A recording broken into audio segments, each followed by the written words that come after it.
Story 1. This story is titled Happy Anniversary Failure. My fiance texted after leaving me at the hospital. I sold her engagement ring and emptied our wedding fund. Now her perfect life has shattered. Hey everyone! Before we jump into today's video, I need your help. We've noticed the channel is losing some traction, and subscribing is one of the best ways you can support us. It's quick, free, and it helps us keep bringing you awesome content. Your support means the world. Let's keep this channel growing together. Thanks so much. Now let's start the video. Alright, so I, 28 male, need to give you guys some background before I get into the crazy shit that went down. Been with my fiance, I'll call her Vicky, 27 female, for almost 4 years now. We met at some startup thing where I was trying to network for my coding job, and she was pitching her app idea to anyone who'd listen. She was hot, ambitious, and for whatever reason, she zeroed in on me that night. We exchanged numbers, went on a few dates, and things just clicked. She was always pushing me to be better, get promotions, network more, all that career advancement stuff. I was making good money as a developer, and she had big dreams, but not much cash flow. Fast forward to last year, I proposed with this ridiculous custom ring that cost me $27,000. Yeah, I know, I'm an idiot. But she had specifically pointed out exactly what she wanted. Princess cut diamond with these special side stones that matched her birthstone. I was so whipped I just went with it. The first couple years were actually pretty great. She motivated me to ask for raises I probably wouldn't have had the balls to go for. And I helped her startup get off the ground by investing about $45,000 of my savings. We were a power couple, according to her Instagram. But the last 6 months before all this shit went down, man, things started getting weird. At first, it was small things. If I wanted a quiet night after work, she'd sigh and say, "We're supposed to be a power couple, Jack, not some boring suburban couple who sits around watching Netflix." Then it turned into backhanded compliments. You could do so much more if you just pushed yourself harder. Somewhere along the line, her admiration turned into critique. My ambition was never enough. My job was too stable. My networking wasn't aggressive enough. It was like I was holding her back from some grand destiny. And the weirdest part? She made me feel like I should be grateful that she was still sticking around despite my complacency. Like I'd come home tired after pulling a 12-hour day debugging some nightmare code, and instead of being understanding, she'd make these little jabs about my lack of drive or whatever. Meanwhile, I'm busting my ass at my day job and helping with her business on weekends. She also started hanging out more with her friends Dana and Lexi. These two girls always gave me weird vibes. They'd barely acknowledge me when they came over, and they were always taking Vicky out to networking events that somehow involved coming home at 2 a.m. I started getting these killer headaches around that time. Like, bad enough that regular Tylenol wouldn't touch them. I figured it was just stress from work, plus planning this huge wedding Vicky wanted. She'd been adding more expensive shit to the plans every week. Then, one day, I actually blacked out during a meeting at work, just straight up face planted onto the conference table. My buddy Mitch practically carried me to his car and drove me to the ER even though I kept saying I was fine. Turns out I wasn't fine. The doctor came in with this look on his face that immediately made my stomach drop. Brain tumor. And not the let's wait and see kind. The we need to operate immediately kind. Words like aggressive and pressure building got thrown around. They started talking about surgical risks, and I just sat there feeling like I was watching a movie about someone else's life. When I called Vicky from the hospital, her first response wasn't what you'd expect from someone who supposedly loved me. "How long will recovery take? We have the venue booked in 8 weeks. She was just worried about our fucking Instagram-worthy venue getting wasted. Should have seen the red flag right there, but I was too shocked from the diagnosis to really process it. The days after I was officially diagnosed, Vicky wasn't just distant, she was detached. If I talked about my surgery, she changed the subject. If I mentioned being scared, she'd roll her eyes and tell me not to be dramatic. At one point, she even said, "I swear, you're acting like this is the end of the world. People have surgeries all the time, Jack. It's not like you're special." But what really got me rolling was the way she framed it to herself. "I just never signed up for this," she told Dana on a phone call when she thought I wasn't listening. "It's like the universe is telling me I wasn't meant to settle down yet. I was supposed to be building my future, not dealing with—" She didn't finish the sentence, but I didn't need her to. I already knew what she meant. The week before my surgery was scheduled, they gave me exactly 7 days to get my affairs in order. Vicky got more and more distant. She spent most nights texting or on calls about her business. When she was physically present, she was mentally checked out. I tried talking to her about how scared I was. Like, they were going to cut open my skull and mess with my brain. That's terrifying, right? But every time I brought it up, She'd change the subject to wedding details or drama with her investors, or some shit about the bridesmaids' dresses not matching exactly. The night before surgery, she finally showed her true colors. I think I need some space tomorrow, she said, while scrolling through Instagram, not even looking at me. Dana and Lexi suggested we go to this new spa while you're in surgery. Just to clear my head, you know? Hospitals stress me out. I thought she was joking at first. You're going to a spa while I'm having brain surgery? She actually rolled her eyes at me. It's just a few hours, Jack. I can't just sit around waiting and stressing. Besides, you'll be unconscious anyway. It's not like you'll know if I'm there or not. We had a massive fight. I called her selfish. She called me clingy and emotionally manipulative for expecting her to just sit around being miserable while I was in surgery. Like, what the actual fuck? She stormed out and stayed at Dana's that night. The last text I got from her was, I'll see you after surgery. Maybe. Maybe. Brain surgery with a fucking maybe. My parents drove me to the hospital in the morning. Mom was crying. Dad was doing that thing where he's clearly emotional, but refuses to show it. Mitch showed up too, which was cool since he had to miss work. Right before they wheeled me in for anesthesia, I checked my phone one more time. Nothing from Vicky. My last thought before they put me under was wondering if I'd made a huge mistake building my life around someone who couldn't even be bothered to be there during the scariest moment of it. When the surgery was done, I woke up feeling like absolute dog shit. My head was pounding worse than any hangover I've ever had, and everything was kind of fuzzy around the edges. First thing I noticed was this nurse checking all the machines I was hooked up to. Not Vicky. Water, I managed to croak out. My throat felt like I'd swallowed sandpaper. The nurse, who I'd later learn was named Maya, gave me some ice chips instead. Doctor says no water just yet. You did great in surgery, though. They got the whole tumor. I tried to look around the room, but moving my head sent pain shooting through my skull. My fiancé? Maya's smile dimmed a bit. I haven't seen anyone except your parents earlier. They went to get something to eat but said they'd be back soon. I remember thinking maybe Vicky was just parking or in the cafeteria or something. I even forgot we had a fight. I thought she'd be there anyway. I reached for my phone on the side table, almost pulling out my IV in the process. There were messages from Mitch asking how I was doing. One from Mom saying they'd be back in an hour. And then there was Vicky's message. The one that made me feel like I'd been punched in the gut, even through all the pain meds they had me on. Happy anniversary failure. Guess this is what I get for wasting 4 years on someone who'll probably be a vegetable anyway. I read it like 5 times, trying to make sense of it. First off, it wasn't even our anniversary. That was next month.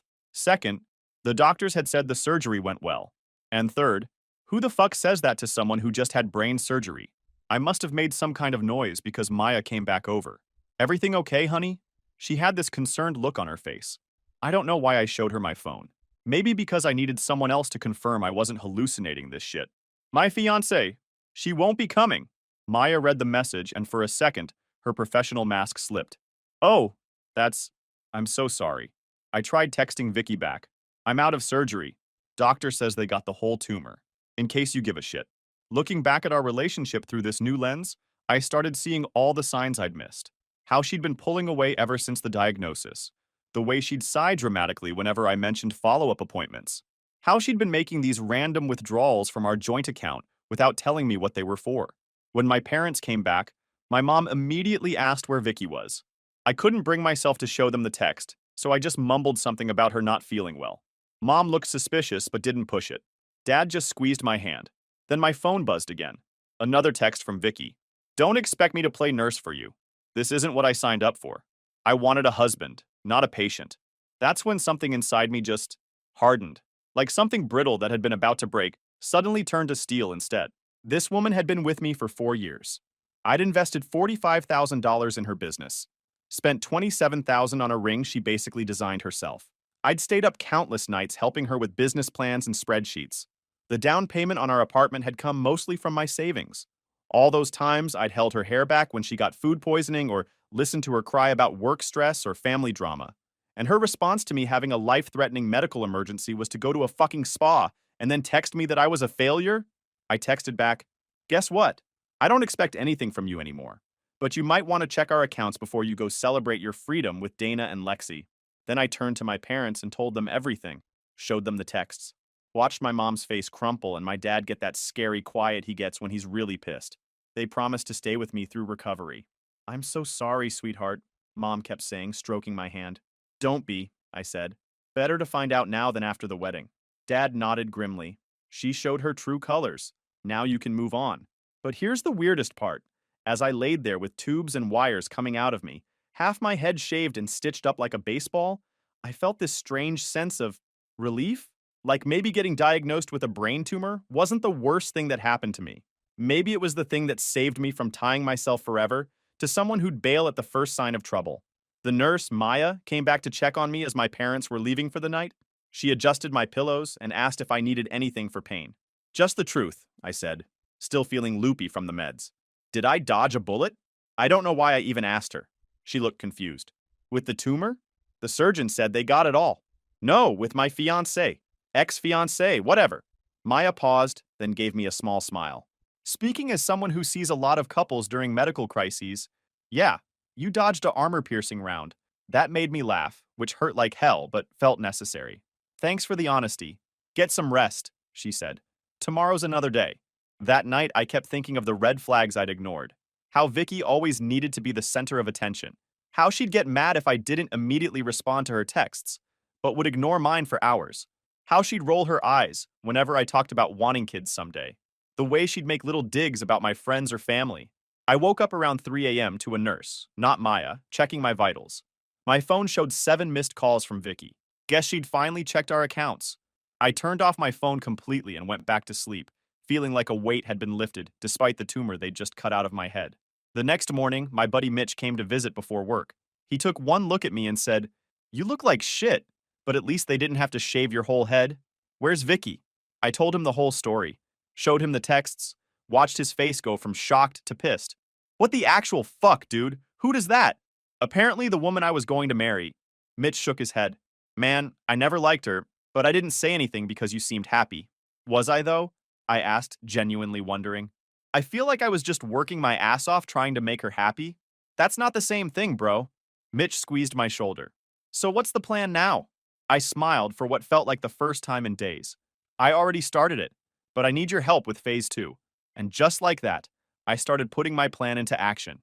If Vicky thought she could just bail on me during a literal life-threatening situation and still keep all the benefits of our relationship, she was about to learn a harsh lesson about consequences. That was in play on day 2 after brain surgery, while I was feeling slightly less like death warmed over. The nurses assured me that was normal. What wasn't normal was planning an elaborate revenge scheme from a hospital bed. But hey, extraordinary circumstances and all that. My first target was the ring. That 27,000 monstrosity she'd basically designed herself and had been flashing all over her Instagram with captions like, "Blessed and a future wife life." I called my cousin Pete, who works at this fancy jewelry place downtown. I told him about the brain tumor, getting abandoned mid-surgery, and the cruel messages. He pointed out that legally the ring was still mine. If I had a spare key, he could send someone to pick it up today. Luckily, my parents had a spare to our apartment. Pete said he'd send his coworker during Vicky's daily yoga class, which I was paying for, BTW. The dude would grab not just the engagement ring, but also the wedding band I'd already bought that had "Forever Yours" engraved inside. Vicky had no clue that even existed yet. I told Pete that I don't even care if he has to sell it for half what I paid. Just get it gone before she decides to come back for it. He said, "I've got a private collector who might take it off your hands. Won't get full value, but better than nothing." Next up, the money. This was the big one. We had a joint account with $83,000 saved for wedding expenses and honeymoon. Most of it came from my bonuses and overtime, though Vicky liked to act like she was contributing equally. I'd been noticing sketchy withdrawals for months. $900 for cake tastings that somehow always happened while I was at work. $2,500 for venue research during weekends she was with her girlfriends. $3,000 for catering tastings that I was never invited to. Still in my hospital bed, with my mom bringing me ice chips and adjusting my pillows, I logged into our bank account on my phone. My hands were a little shaky, partly from the meds, partly from what I was about to do. "You sure about this, honey?" Mom asked, watching me tap away on my phone. "Never been more sure of anything," I said, and transferred every cent into my personal account that Vicky didn't have access to. The lady from the bank actually called to confirm it was really me making such a large transfer. When I explained I was in the hospital after brain surgery and needed to secure my finances, she didn't ask any more questions. But I wasn't done yet. I pulled up all our shared accounts on my phone, canceled the venue deposit, they owed us a 50% refund, canceled the photographer, lost the deposit but whatever, Cancelled our honeymoon reservations to Bali, full refund since it was more than 60 days out, removed myself from her phone plan, changed all my passwords to everything, cancelled her as an authorized user on my credit card. With each cancellation email confirmation, I felt lighter, like I was cutting away dead weight. I even texted our wedding DJ, who was more my friend than hers, telling him the wedding was off and she left me during surgery. He responded instantly, called it messed up, and said to keep the deposit as a gift, offering help if I needed anything. Throughout all this, Mitch kept checking in via text. He was handling phase 2 of the plan, securing our apartment. Since Vicky had a key and apparently zero moral compass, we didn't trust her not to go ballistic once she realized what I'd done. Mitch was installing a simple security camera system that would alert my phone if there was motion when no one was supposed to be home. I knew the shitstorm would hit once Vicky tried to use one of our shared cards or accounts. Sure enough, about 8 hours after my digital rampage, my phone started blowing up with notifications. Vicky, what did you do? Vicky, why can't I access our wedding fund? Vicky, the venue called me saying you canceled. Vicky, answer your fucking phone, Jack. Vicky, you can't do this to me. Then came the threats. My dad will sue you for that money. Swing, you're making a huge mistake. This is legally my money too. Zrina, I swear to God, Jack, you'll regret this. I sent back one message. Happy anniversary to you too, failure. Then I turned off my phone and asked the nurse for another pain pill. The one who came in was Maya, the same nurse who'd been there when I got Vicky's first awful text. You look different, she said as she checked my IV. Still in pain, but almost like you're smiling through it. Just took out some trash from my life, I replied. She raised an eyebrow but didn't push. Well, whatever it is, your blood pressure's better than it was this morning. Turns out cutting toxic people out is good for your health, I said, only half joking. Maya laughed. I should put that on a poster for the nurse's station. There was something about her laugh that made me feel better than the pain meds did. It was genuine, not like Vicky's calculated social laugh she'd use at parties or networking events. Later that evening, Pete texted that the dude he sent had successfully retrieved both rings. No sign of Vicky at the apartment, though some of her clothes were gone, so she'd clearly been back at some point. My parents came for evening visiting hours, bringing me real food from outside because hospital food is basically punishment on a tray. While we were eating, my phone started ringing again. Vicky's parents this time. Want me to answer it? Dad offered, a dangerous glint in his eye. My dad's normally the calmest guy ever, but mess with his kids and he turns into someone you don't want to face. Nah, I said. Let them leave a voicemail. I'm sure it'll be entertaining. Sure enough, Vicky's dad left a message full of legal threats about marital assets. We weren't married, though. And breach of contract.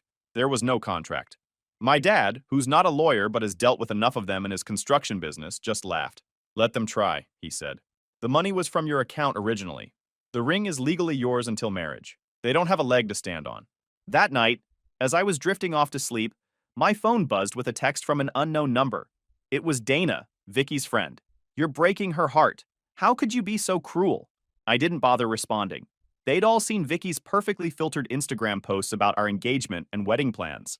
But none of them were there when I needed actual support. They could all go to hell together. By day 4 post-surgery, I was finally allowed to take short walks around the hospital floor. Maya was there for my first attempt, ready to catch me if my balance went wonky. Go slow, she warned as I swung my legs over the side of the bed. Most people get dizzy their first time up. She was right. The room did a little spin as soon as I stood, and I had to grab onto her arm to steady myself.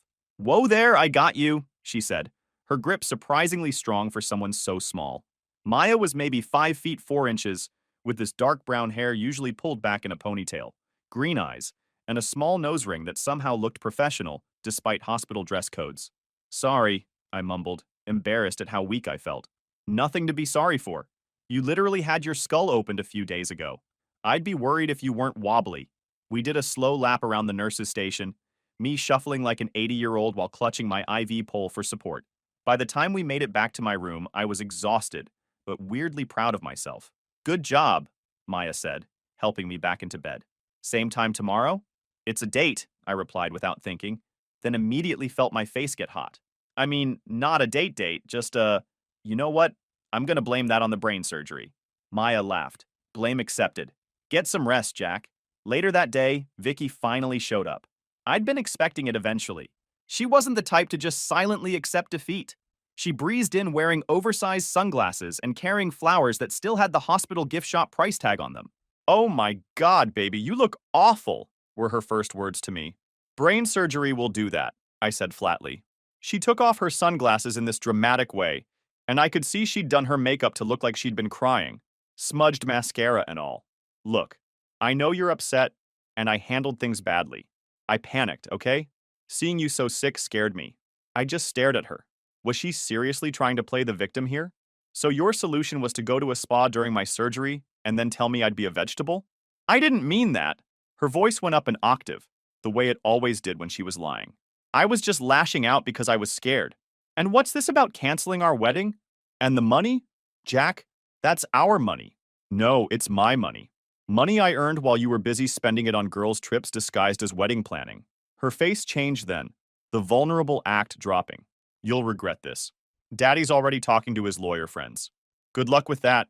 Now get out. We need to talk about this like adults. Get out! I shouted, wincing as pain shot through my skull. The door opened and Maya stepped in, clearly having heard the commotion. Everything okay in here? Sir, your heart rate is elevated. I think you need to rest now. She looked pointedly at Vicky. Vicky glanced between us, her eyes narrowing. Really? The nurse? That didn't take long. Ma'am, I'm going to have to ask you to leave, Maya said, her voice professional but firm. This isn't over, Jack, Vicky hissed, grabbing her designer purse. And you, she said to Maya. Enjoy my leftovers. After she stormed out, Maya checked my vitals, her hands gentle but clinical. You okay? Sorry about that, I mumbled, embarrassed by Vicky's behavior and the leftovers comment. Trust me, I've seen worse family drama in this job. She adjusted my pillows. Your vitals are actually better than they were this morning, despite that scene. Sometimes removing stress is the best medicine. I looked at her, really looked at her for the first time. Not just as a nurse, but as a woman with kind eyes who'd stood up for me when I needed it. Thanks, Maya. Over the next few days, Maya became a bright spot in my recovery. She wasn't officially my nurse all the time, but she'd stop by even when she wasn't assigned to me, sometimes just to chat for a few minutes during her break. I learned she had a rescue dog named Pancake, was working on her master's degree in nursing education, and had moved to the city 3 years ago after breaking up with her college boyfriend, who, in her words, turned out to be more attached to his Xbox than to me. Meanwhile, Vicky had escalated from texts to having her dad call me. Mr. Hotshot Attorney threatened legal action over the stolen wedding funds. I had my dad, who's no lawyer but knows how to sound like one, explain that all the money came from my account originally, and there was no legal contract stating otherwise. They're bluffing, Dad assured me after one particularly heated call. If they had a legal leg to stand on, they'd have filed something by now instead of just making threats. A week after surgery, the neurosurgeon cleared me to go home, though I'd need regular checkups and some physical therapy for the balance issues I was still having. As Maya helped me gather my things on discharge day, I found myself not wanting to leave, which was crazy. Who wants to stay in a hospital? So, I said, trying to sound casual, I guess this is it. For the hospital stay, yes, she replied, handing me my prescription. But you'll be back for follow-ups. Will you be here? For the follow-ups, I mean. She smiled, and told me her schedule and when she'd be available during her work. Good to know, I said, suddenly very interested in organizing the pill bottles in my bag. There was an awkward pause, neither of us quite making eye contact. Listen, Maya finally said, this is super unprofessional and feel free to say no, but would it be okay if I checked in on you?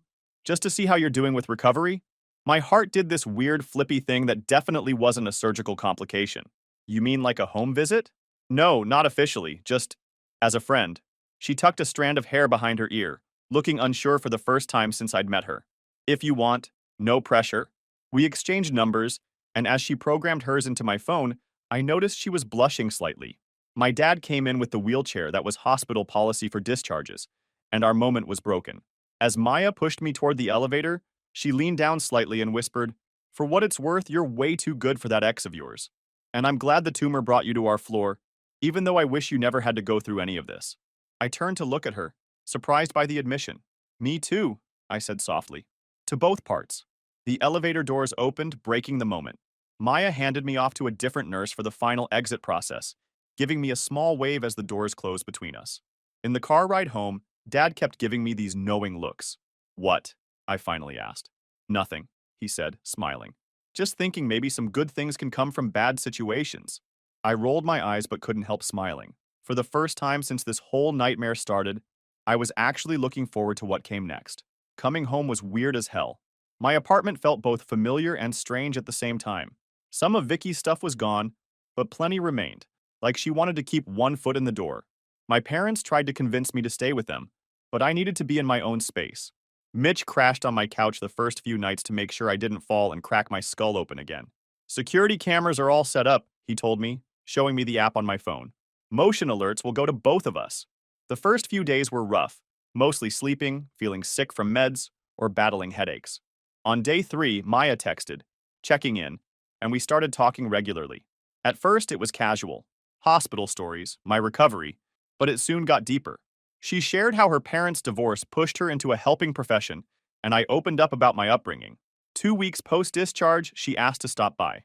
I panicked, trying to make my place look less like a recovery ward, which was pointless. She arrived with soup and movies, joking about my Netflix burnout. Sitting together, the tension was obvious.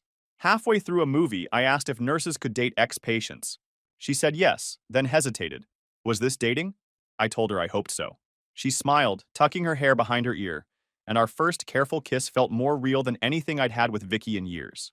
Meanwhile, Vicky kept trying to worm her way back in, leaving voicemails, having her friends reach out, even showing up at my parents' house once. When she discovered I'd changed the locks, she sent a barrage of texts calling me childish and immature. I kept all her messages but never responded. The silence drove her crazier than any comeback could have. And just when things were going awesome with Maya and my recovery was on track, Hurricane Vicky decided to make landfall again. I came home from work one day to find my apartment door slightly open. Immediately got that sick feeling in my gut. I pushed the door open slowly, half expecting to see some random burglar. What I found was so much worse. My clothes were scattered everywhere, most of them cut to shreds. My laptop screen was shattered, and written on my bedroom mirror in red lipstick, that weird expensive brand Vicky always used, were the words, "This is what happens when you steal my future."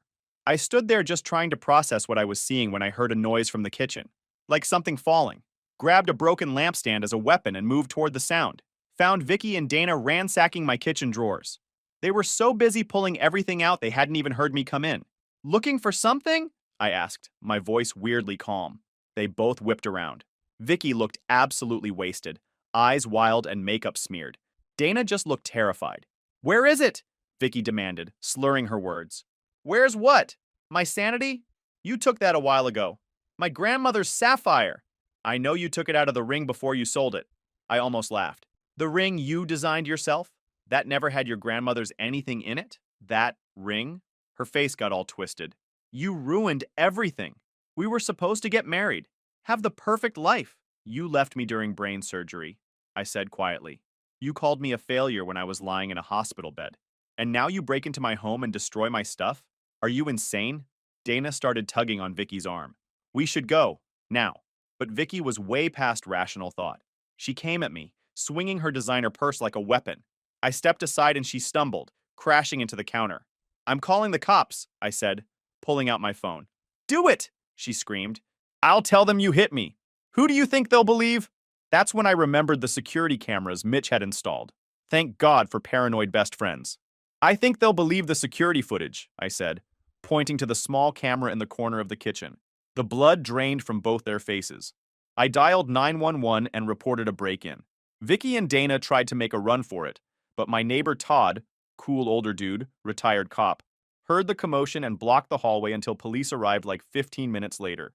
The cops took one look at my trashed apartment and the security footage and arrested both women for breaking and entering, vandalism, and attempted assault in Vicky's case.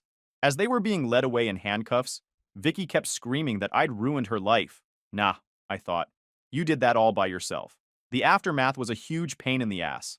Had to file insurance claims, give statements to the police, replace a bunch of stuff. But the worst part was just knowing that someone I once loved could be so full of hate. The legal stuff moved pretty fast after that. With the security footage, Vicky couldn't deny what she'd done. Her parents tried to make it go away with money, but there were limits to what even their connections could fix. In the end, she had to plead guilty to lesser charges to avoid jail time, but still got hit with fines, probation, a restraining order, and mandatory counseling. The cherry on top? Her startup investors pulled out after the arrest made the local business section. Rising tech entrepreneur arrested in ex-fiancé revenge plot. Turns out investors don't love backing someone with obvious impulse control issues and a fresh criminal record. Who knew? Through mutual friends, I heard her parents had to bail her out financially, using money they'd saved for her sister's college fund. Vicky had to move back home with them. Her dreams of being a tech hotshot totally derailed. Meanwhile, Maya and I got closer through all this chaos. She saw me at my absolute worst, not just physically after surgery, but emotionally drained from Vicky's craziness. And she stuck around anyway. I keep waiting for the other shoe to drop, I admitted to her one night, about a month after the break-in. For you to decide this is all too much drama. That's not how this works, she said, curling up against me on her couch. The right person doesn't bail when things get hard. 6 months after Vicky trashed my place, Maya and I decided to move in together. Into a new apartment, fresh start, no ghosts from my past. We adopted another dog to keep her pup Pancake company, a three-legged shepherd mix we named Tripod, Maya's weird sense of humor at work. Life was finally good again. Better than before, actually. But Vicky? She wasn't done quite yet. Edit. Thanks for all the support, guys. Means a lot. Story 2. At her birthday party I paid for, my girlfriend got drunk, clinked her glass and announced, "This is my boyfriend. He pays all my bills, buys everything, follows me around like a pathetic dog, but actually thinks I love him." Her friends laughed and one said, "At least he's useful." When I got up to leave, she smirked, "Don't be so dramatic.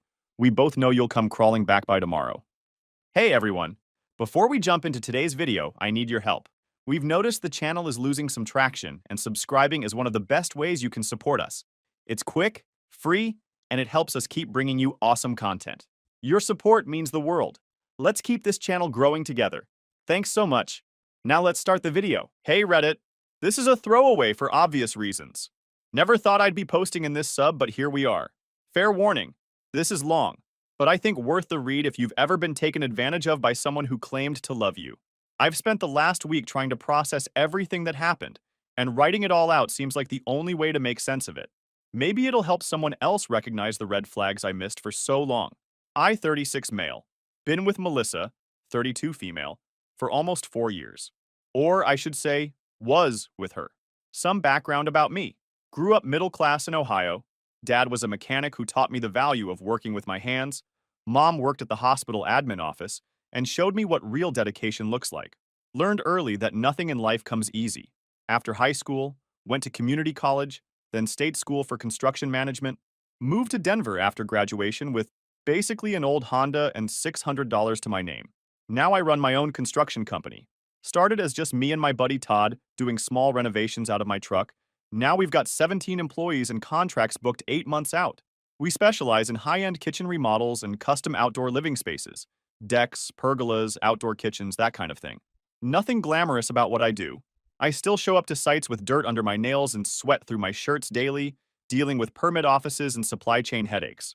But after busting my ass for 9 years, I finally bought a decent house last year.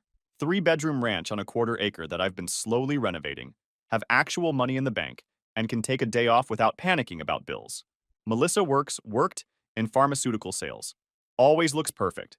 Designer everything, hair done weekly at some salon where they serve champagne, nails always freshly manicured, the kind of woman who spends $400 on face cream without blinking. When we met at a charity auction my buddy dragged me to, I figured she was way out of my league. I was there because I donated a custom backyard makeover package, wearing the only suit I owned at the time. Navy blue, slightly too big in the shoulders. She was wearing this silver dress that probably cost more than my monthly mortgage, looking like she'd stepped out of a magazine. She came over while I was awkwardly hovering near the bar, introduced herself, and seemed genuinely impressed when I told her what I did. Looking back, I bet she was calculating my income potential in her head while I was stammering through conversation. She gave me her number before walking away, and I almost convinced myself it was a fake until she answered my text the next day. First few months were amazing. Sex was incredible. She seemed interested in my work, even came to a job site once. Complained about her shoes getting dirty, but still showed up. By month 6, she had a drawer at my place. By year 1, she was staying over 5 nights a week, but insisted on keeping her downtown apartment that I later found out I was basically paying for through loans that never got repaid. In hindsight, the red flags were fucking screaming at me. She lost her credit card at least once a month and needed to borrow cash. Her car always needed some emergency repair right when a new designer collection dropped. She'd make these little comments about how I could clean up nice when I tried, or how she was helping elevate my lifestyle. She'd get migraines whenever it was her turn to pay for dinner. But the sex was great. She was gorgeous. And honestly, I was just happy someone like her wanted to be with someone like me. Fucking idiot, right? It wasn't all bad, at least not at first. She could be really thoughtful sometimes. Remembered things I mentioned liking, got me a really nice watch for my birthday, though I later found out she used my own credit card for it. She'd brag about me to her friends, calling me her sexy builder man. For a guy who grew up feeling pretty average, that kind of attention from a beautiful woman was intoxicating. Over time, though, things shifted. The thoughtful moments became rarer. The loans became more frequent. The comments about my job went from playfully teasing to barely disguised contempt. But like a frog in slowly heating water, I didn't notice I was being cooked until it was almost too late. Melissa's 32nd birthday was 2 weeks ago. I'd spent a month planning it, reserved the private room at Aspen Grove, some fancy farm-to-table place where appetizers cost $30. Could have gone to my buddy Jake's restaurant where I redid his kitchen, and he would have hooked us up, but Melissa always said it was too casual for important events. I invited 15 of her friends, arranged for this custom cake with edible gold and some shit called mirror glaze that cost $250 alone. All told, I dropped around $4,800 on the night. Didn't even flinch writing the check because that's what you do when you love someone, right? The day of her birthday, I even left the job site early to make sure everything was perfect. The restaurant had set up the private room exactly as I'd requested. Flowers on every table, her favorite peonies, $200 from the fancy florist, a photo display I'd put together showing our 4 years together, gift bags for all the guests with expensive candles, and bath products that Melissa had once mentioned liking. I'd even arranged for her favorite dessert wines to be served with the cake, tracked down some limited bottle she'd talked about for months. The gift I'd gotten her was in my pocket, a pair of sapphire earrings that matched her eyes, wrapped in a box from the jewelry store she always lingered in front of at the mall. Dinner started off great. Food was good, though overpriced, $60 for a chicken dish that wasn't even as good as what I could make at home. Drinks flowing, everyone seemed to be having fun. Melissa was wearing this red dress that probably cost more than my first car, drinking fancy sparkling water since she didn't like how sugar and cocktails made her bloated. She wasn't drunk at all, which makes what happened next even worse. She was completely clear-headed. She was sitting at the head of the table like the queen she thought she was. Me to her right. Her work friends were there. These women with identical highlighted hair and shrill laughs. Her CrossFit instructor Kevin, who I always suspected had a thing for her, was there, looking uncomfortable in actual clothes instead of gym wear. Her sister Taylor was there. A few college friends, all the usual suspects. Time for toast comes around. Her friend Zoe goes first, tells some story about their trip to Cabo that I paid for but wasn't invited to. I went next, kept it simple, said I loved her, was proud of her accomplishments this year, looking forward to our future together. Everyone raised their glasses, awed appropriately. Then Melissa stands up, water glass in hand. I thought she was going to thank everyone for coming. Instead, she scans the room with this weird smirk, puts her hand on my shoulder with her nails digging in slightly, and says loud enough for the whole table to hear, "This is my boyfriend Ryan. He pays for everything, buys me whatever I want, follows me around like a little puppy." She pauses, looking around making sure she had everyone's attention, and somehow still believes I'm actually in love with him. The table went completely silent for a few seconds. Then her friends, these plastic surgery nightmares she calls her girls, started laughing. Not everyone. Her sister looked like she wanted to crawl under the table, and my buddy Dave, who I'd invited, just stared at his plate. But enough people were laughing that I felt like I couldn't breathe. The server who was refreshing water glasses froze, clearly unsure what to do. I saw him make eye contact with another server, both of them wide-eyed. I must have had some look on my face because Melissa rolled her eyes and said, "Jesus, it's just a joke. Lighten up." But there wasn't any humor in her voice. Just contempt. Pure contempt for the guy who had just dropped nearly $5,000 to celebrate her birthday. I quietly put my napkin on the table and stood up. Didn't say a word, just grabbed my jacket from the back of the chair. The earrings felt like they were burning a hole in my pocket. "Where do you think you're going?" she snapped, looking annoyed like I was somehow ruining her special night. "I'm done," was all I said. I wasn't going to make a scene in public. That's not who I am. That's when she said it, loud enough that the servers by the wall could hear, "Don't be so fucking sensitive. We both know you'll come crawling back by tomorrow. You always do." She said it with such certainty, such dismissiveness, like I was some trained dog who always returned no matter how she treated me. That's when something inside me just broke, or maybe it finally healed. I don't know. I just looked at her for a long moment, taking in every detail of her face. The face I'd woken up next to for 4 years. The face I thought I'd be seeing for the rest of my life. And I realized I didn't recognize it anymore. Or maybe I was seeing it clearly for the first time. I didn't slam doors, didn't curse, didn't make a scene. Just walked out, handed the valet my ticket, and waited silently for my truck. The valet seemed to sense something was wrong and didn't try to make small talk. I tipped him 20 bucks and drove home with no music, no calls, just the sound of my thoughts finally breaking through years of bullshit.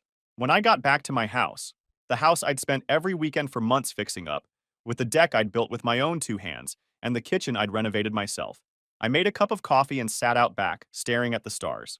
Suddenly, 4 years of memories looked completely different.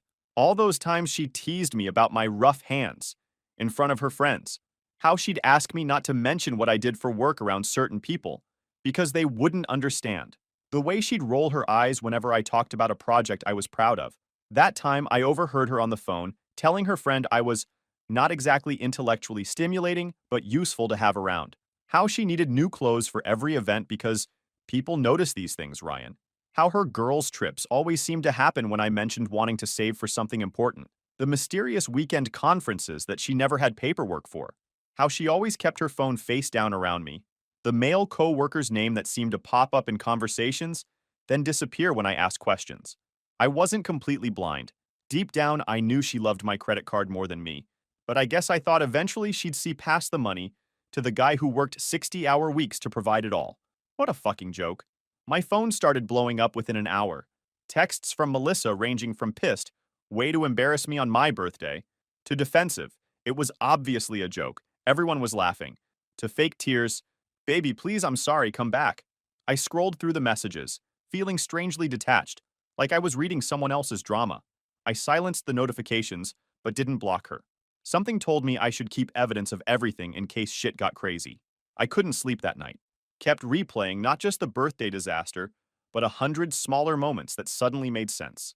Like finding receipts for lunches for two on days she said she was eating alone, or how she'd get irritated if I surprised her at work, or the time I found a men's watch in her car that she claimed belonged to her cousin, who I'd never met or heard of before or since. Sunday morning, I woke up after maybe 3 hours of sleep, but feeling like someone had lifted a 200-pound weight off my chest. With complete clarity, I knew exactly what I needed to do. Before packing up Melissa's things, I decided to do something I probably should have done years ago, a thorough investigation. If she was going to humiliate me publicly, I wanted to know exactly what I'd been dealing with. First, I pulled up all of our shared financial accounts and started downloading statements from the past 2 years. I'm not usually the vindictive type, but something about the cold calculation in her voice when she mocked me in front of everyone made me think this wasn't just about money. This was about power. I created a spreadsheet tracking every emergency loan, every suspicious purchase, every unexplained withdrawal. The pattern was so obvious it made me sick. Over $67,000 in the last year alone on designer clothes, spa treatments, suspicious work dinners, and weekend getaways I was never invited to. Almost every major purchase conveniently happened after I mentioned a business expense or investment opportunity. She'd been systematically draining resources from my company's growth. Then I checked the black card statements. There were repeated charges at hotels downtown. On nights she claimed to be working late. The same restaurant name kept appearing with charges for two people when she was supposedly having lunch with the girls. I found recurring charges to an apartment rental service I'd never heard of. Against my better judgment, I decided to visit her apartment with my key. I told myself it was to gather evidence, but part of me needed to see the truth with my own eyes. The doorman greeted me by name. Ms. Melissa's not here, Mr. Ryan. She left early this morning with a gentleman. Said they were heading to brunch. That's fine, I said, feeling my jaw tighten. I'm just dropping something off.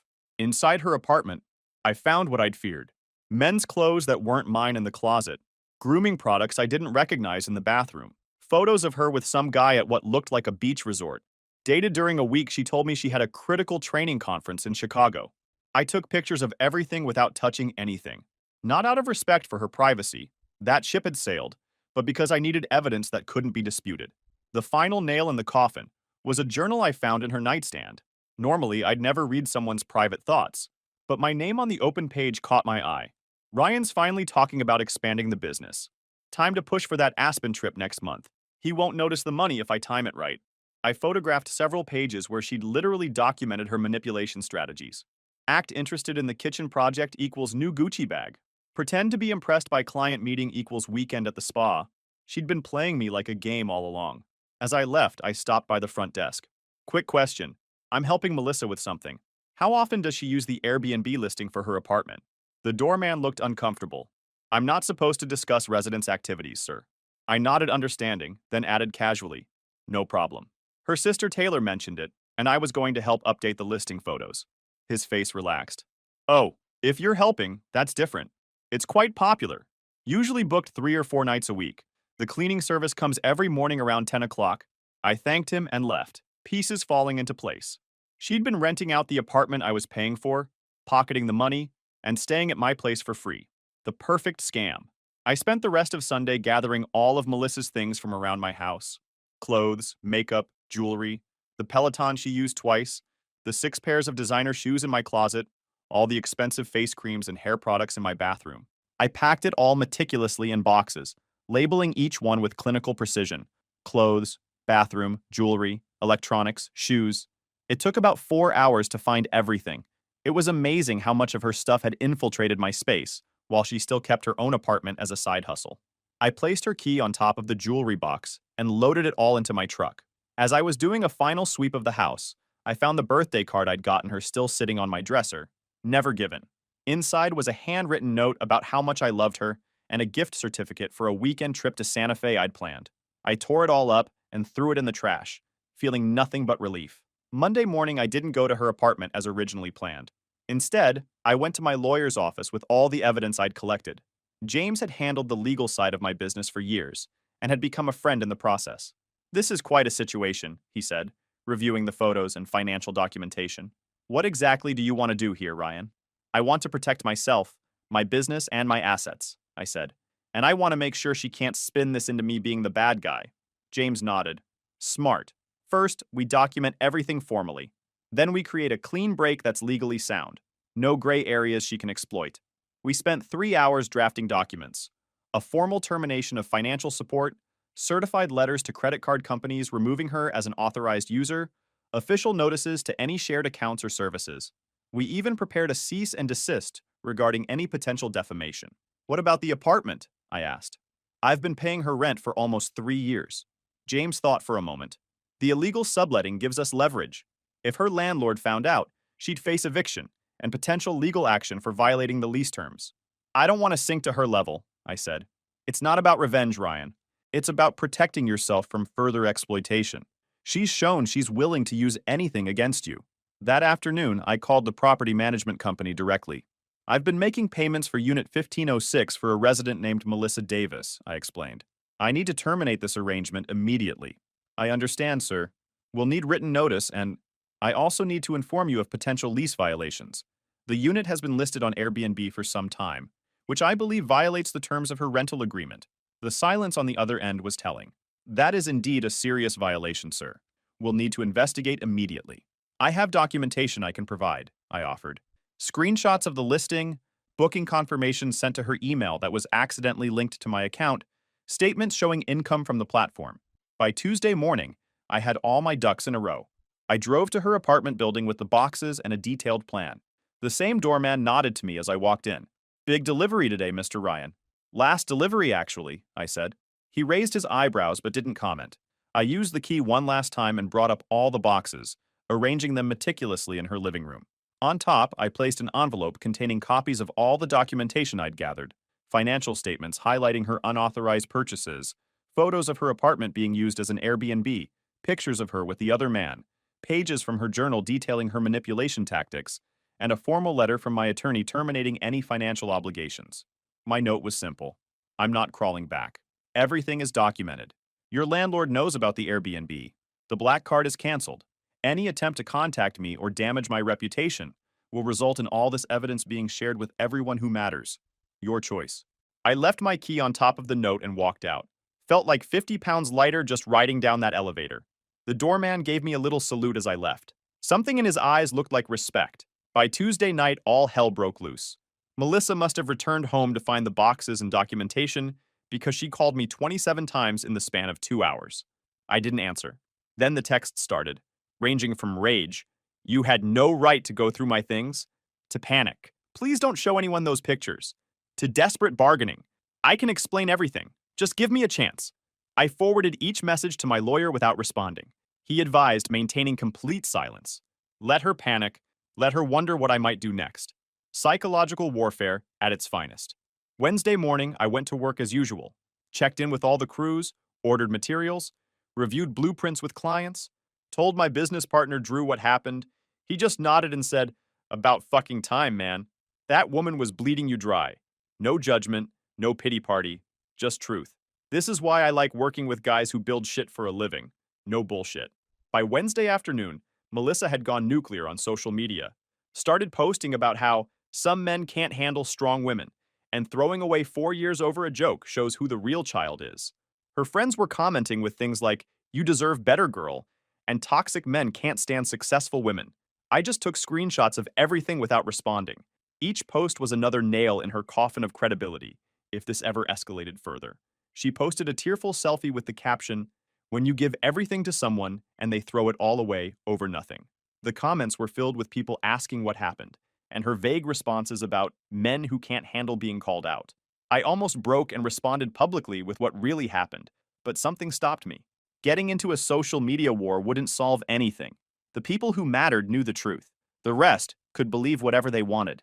That night, I got a call from a number I didn't recognize. Against my better judgment, I answered. "Is this Ryan?" a man's voice asked. "Who's asking?" "My name's Alex. I think we need to talk about Melissa." My stomach tightened. "I'm listening." I'm, I was, hell, I don't even know what to call it. We've been seeing each other for about 8 months. She told me you guys were basically broken up, just living together for financial reasons until the lease ended. I actually laughed. There is no lease. I own my house. And we were very much together until her birthday party 2 days ago. Silence on the other end. Then, fuck, she told me that necklace was from her parents. What necklace? The sapphire one. She said it was a family heirloom. The necklace I'd given her for Christmas. Cost me almost $3,000.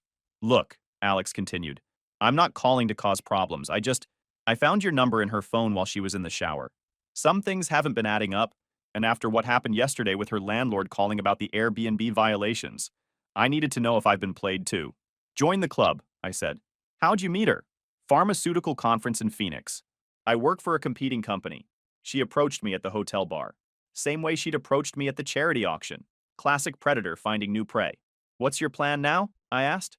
He sighed, walking away. I've got screenshots of her telling me you two were practically separated. Figured you might want them for your records. I gave him my email, and sure enough, 10 minutes later, I had a folder of conversations proving she'd been actively pursuing Alex while living in my house and spending my money. Telling him I was emotionally abusive. Claiming I controlled her finances when in reality, I was funding her entire lifestyle. Thursday morning, Melissa showed up at my office, looking surprisingly put together. Full makeup, hairstyled, wearing a dress that probably cost more than most people's monthly rent. The receptionist called back to warn me. Want me to tell her you're in a meeting? She offered. No, I said. Send her back, but first, call Drew and ask him to come to my office, and maybe have security on standby. Drew arrived first, giving me a questioning look. I quickly explained the situation. You want me to stay? He asked. Just for the first few minutes. Witness protection. When Melissa walked in, her face fell slightly seeing Drew there. She'd clearly expected to get me alone. We need to talk privately, she said. Voice sweet, but eyes cold. Drew's my business partner. Anything you need to say can be said in front of him. She glared but quickly recovered, sliding into the chair across from my desk. Ryan, baby, this has all been a terrible misunderstanding. That joke at my birthday, I was just nervous and it came out wrong. You know I love you. I didn't respond. Just looked at her. The Airbnb thing, I was just trying to contribute financially. I should have told you, but I was saving to surprise you with a vacation. Still silence from me. And those photos with Alex, he's just a colleague. Nothing happened. You're the only one I want. Finally, I spoke. Are you done? She blinked, clearly thrown by my calmness. I just want us to work this out. I'll pay you back for everything, I promise. I pulled out a folder and slid it across the desk. Inside is every message between you and Alex for the past 8 months. He contacted me yesterday. Seems you told him we were practically separated and just living together for financial convenience. The color drained from her face. Also inside is a printout of all the money you've taken from me in the last 2 years. over $112,000 total. There's also a formal letter from my attorney indicating that any further contact from you will be considered harassment. And finally, there's a copy of the report your landlord filed with the rental board about your illegal subletting activities. Her face contorted with rage. You son of a bitch. You think you can just throw me away like garbage? I made you. Before me, you were just some pathetic contractor with dirt under his nails. I gave you class. I gave you status. Drew shifted uncomfortably behind me. I remained perfectly calm. Is that all? I asked. This isn't over, she hissed, standing up. I know things about your business. Permits that weren't filed properly. Cash jobs you didn't report. I could ruin you with one phone call. And there it was. The final confirmation of who she really was. I smiled, which seemed to unnerve her more than anger would have. Every permit for every job is properly filed. Every dollar is accounted for. My business was successful before you, and it will be successful after you. But thank you for adding attempted blackmail to the list of reasons this is over. I stood up. Drew will show you out. Any further communication needs to go through my attorney. As Drew escorted her to the door, she turned back, tears suddenly streaming down her face. Please, Ryan. I'm sorry. I really do love you. I just got scared of how much I need you. For a brief moment, I felt a twinge of doubt. Then I remembered her voice at the birthday dinner. You'll come crawling back by tomorrow. You always do. Goodbye, Melissa, I said, turning back to my computer. It's been 3 weeks since the birthday disaster, and things have settled into a new normal. My lawyer called to inform me that Melissa was officially evicted from her apartment for lease violations. The property management company is pursuing legal action for the unauthorized Airbnb income, approximately $42,000 over the past year, money that came directly from the rent I was paying. Last week, I got a call from Melissa's sister Taylor. We'd always gotten along, and she was one of the few people at the birthday dinner who looked horrified by what Melissa said. You doing okay? She asked when I picked up. Getting there, I said. What's up? Turns out the pharmaceutical sales job wasn't going great. Melissa had been on thin ice for months, not for missing quotas as she claimed, but for unprofessional behavior with clients and inappropriate relationships with colleagues. Plural. The days she missed after our breakup, combined with a formal complaint from Alex's company about her conducting a personal relationship without disclosure against industry ethics policies, resulted in termination with no severance. She told everyone you got her fired, Taylor said, sounding exhausted. Claimed you called her boss and made up lies about her. I know that's not true, but thought you should know what she's saying. Thanks for the heads up, I said. How are you holding up with all this? There was a pause on the line. Can I tell you something in confidence? Taylor asked. Of course. I'm actually relieved you left, she said quietly. She's been using you for years, and we've all seen it.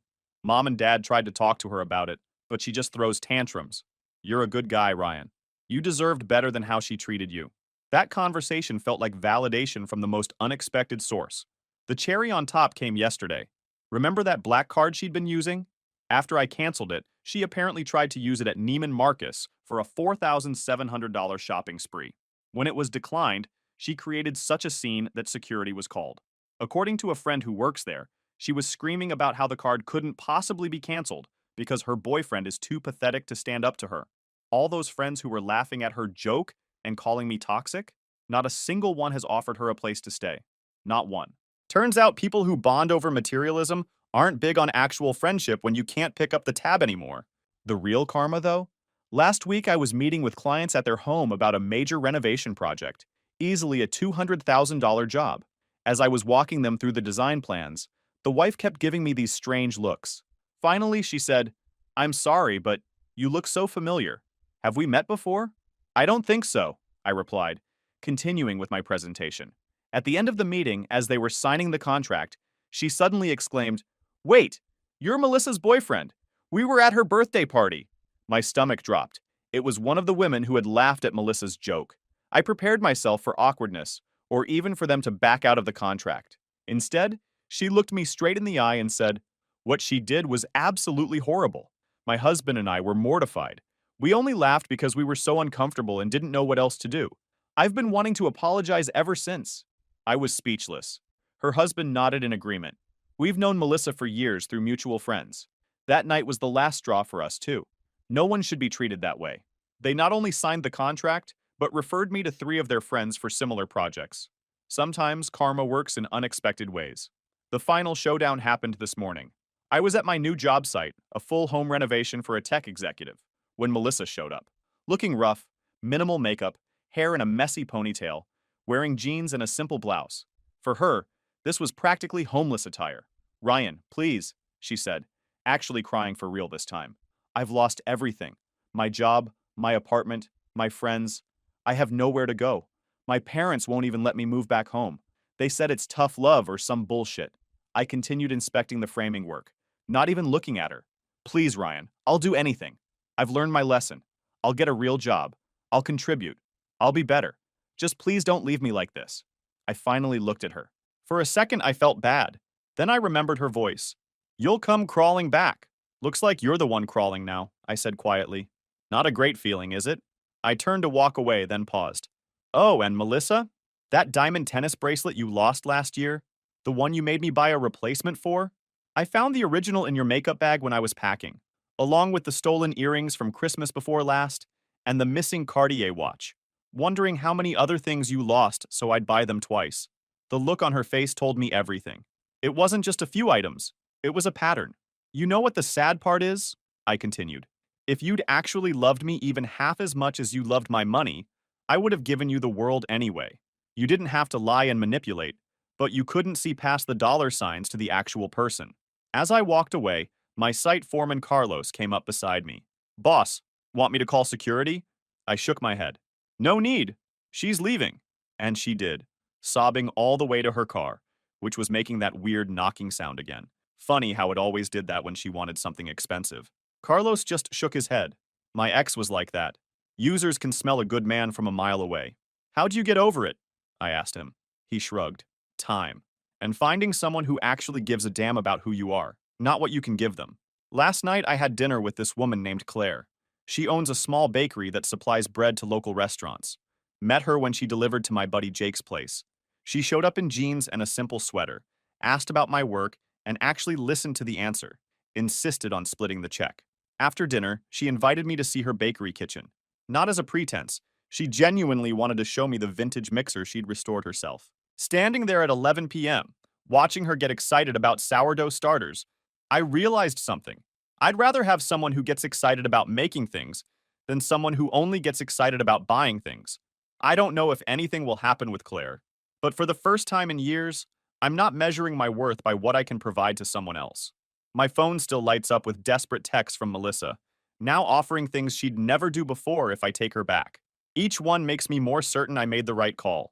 Some guys never escape the golden handcuffs of dating someone who sees them as an ATM with a pulse. I got lucky. I got to see behind the curtain in the most public way possible. And painful as it was, it probably saved me years of my life. The most satisfying part? I've started donating to a financial literacy program that helps people recognize and escape financially abusive relationships. The program director nearly fell out of her chair when I told her my story. She asked if I'd consider speaking at their next workshop. Not sure if I'm ready for that, but maybe someday my experience can help someone else recognize the red flags I missed. Just last week, I ran into Kevin, Melissa's former CrossFit instructor, at the hardware store. He approached me cautiously, like he was afraid I might deck him. "I just want you to know," he said. "She tried the same shit with me after you left. Showed up at the gym crying about needing a place to stay, offering, well, you know." I shut it down immediately. I nodded, appreciating his honesty. "Smart man." "She wasn't just cheating with Alex," he added. "There were at least two other guys I know of. She'd bring them to my 6 a.m. class when she thought no one who knew you would be there. This information should have hurt, but instead, it felt like confirmation that I'd made the right decision. The final pieces of the puzzle falling into place. "Thanks for telling me," I said, genuinely grateful. "For what it's worth," Kevin said as we parted ways, "you seem happier now. Less, I don't know, hunched over." He was right. I stand taller these days. Sleep better, too. As for Melissa, I heard through Taylor that she finally moved back to her hometown in Arizona, got a job at her uncle's insurance company. Apparently, she's been telling everyone there that she left Denver because her ex was abusive. Same old Melissa, rewriting history to make herself the victim. But here's the thing about small towns. Reputation follows you. And from what Taylor tells me, it didn't take long for people to see through the act. The constant need for validation, the materialistic demands, the manipulation tactics. When you've been running the same playbook your entire life, it becomes pretty obvious to anyone paying attention. Claire and I have been taking things slow, She's nothing like Melissa. Builds things instead of consuming them. Gets excited about creating value rather than extracting it. The other night, she helped me install cabinets in my kitchen renovation project, covered in sawdust and laughing the whole time. Never once complained about her manicure getting ruined. I'll admit I still have trust issues. Still flinch a little when Claire reaches for her wallet at dinner. Still find myself wondering if there's an angle I'm not seeing. But I'm working on it. Building something healthy brick by brick, just like I build my projects, with a solid foundation this time.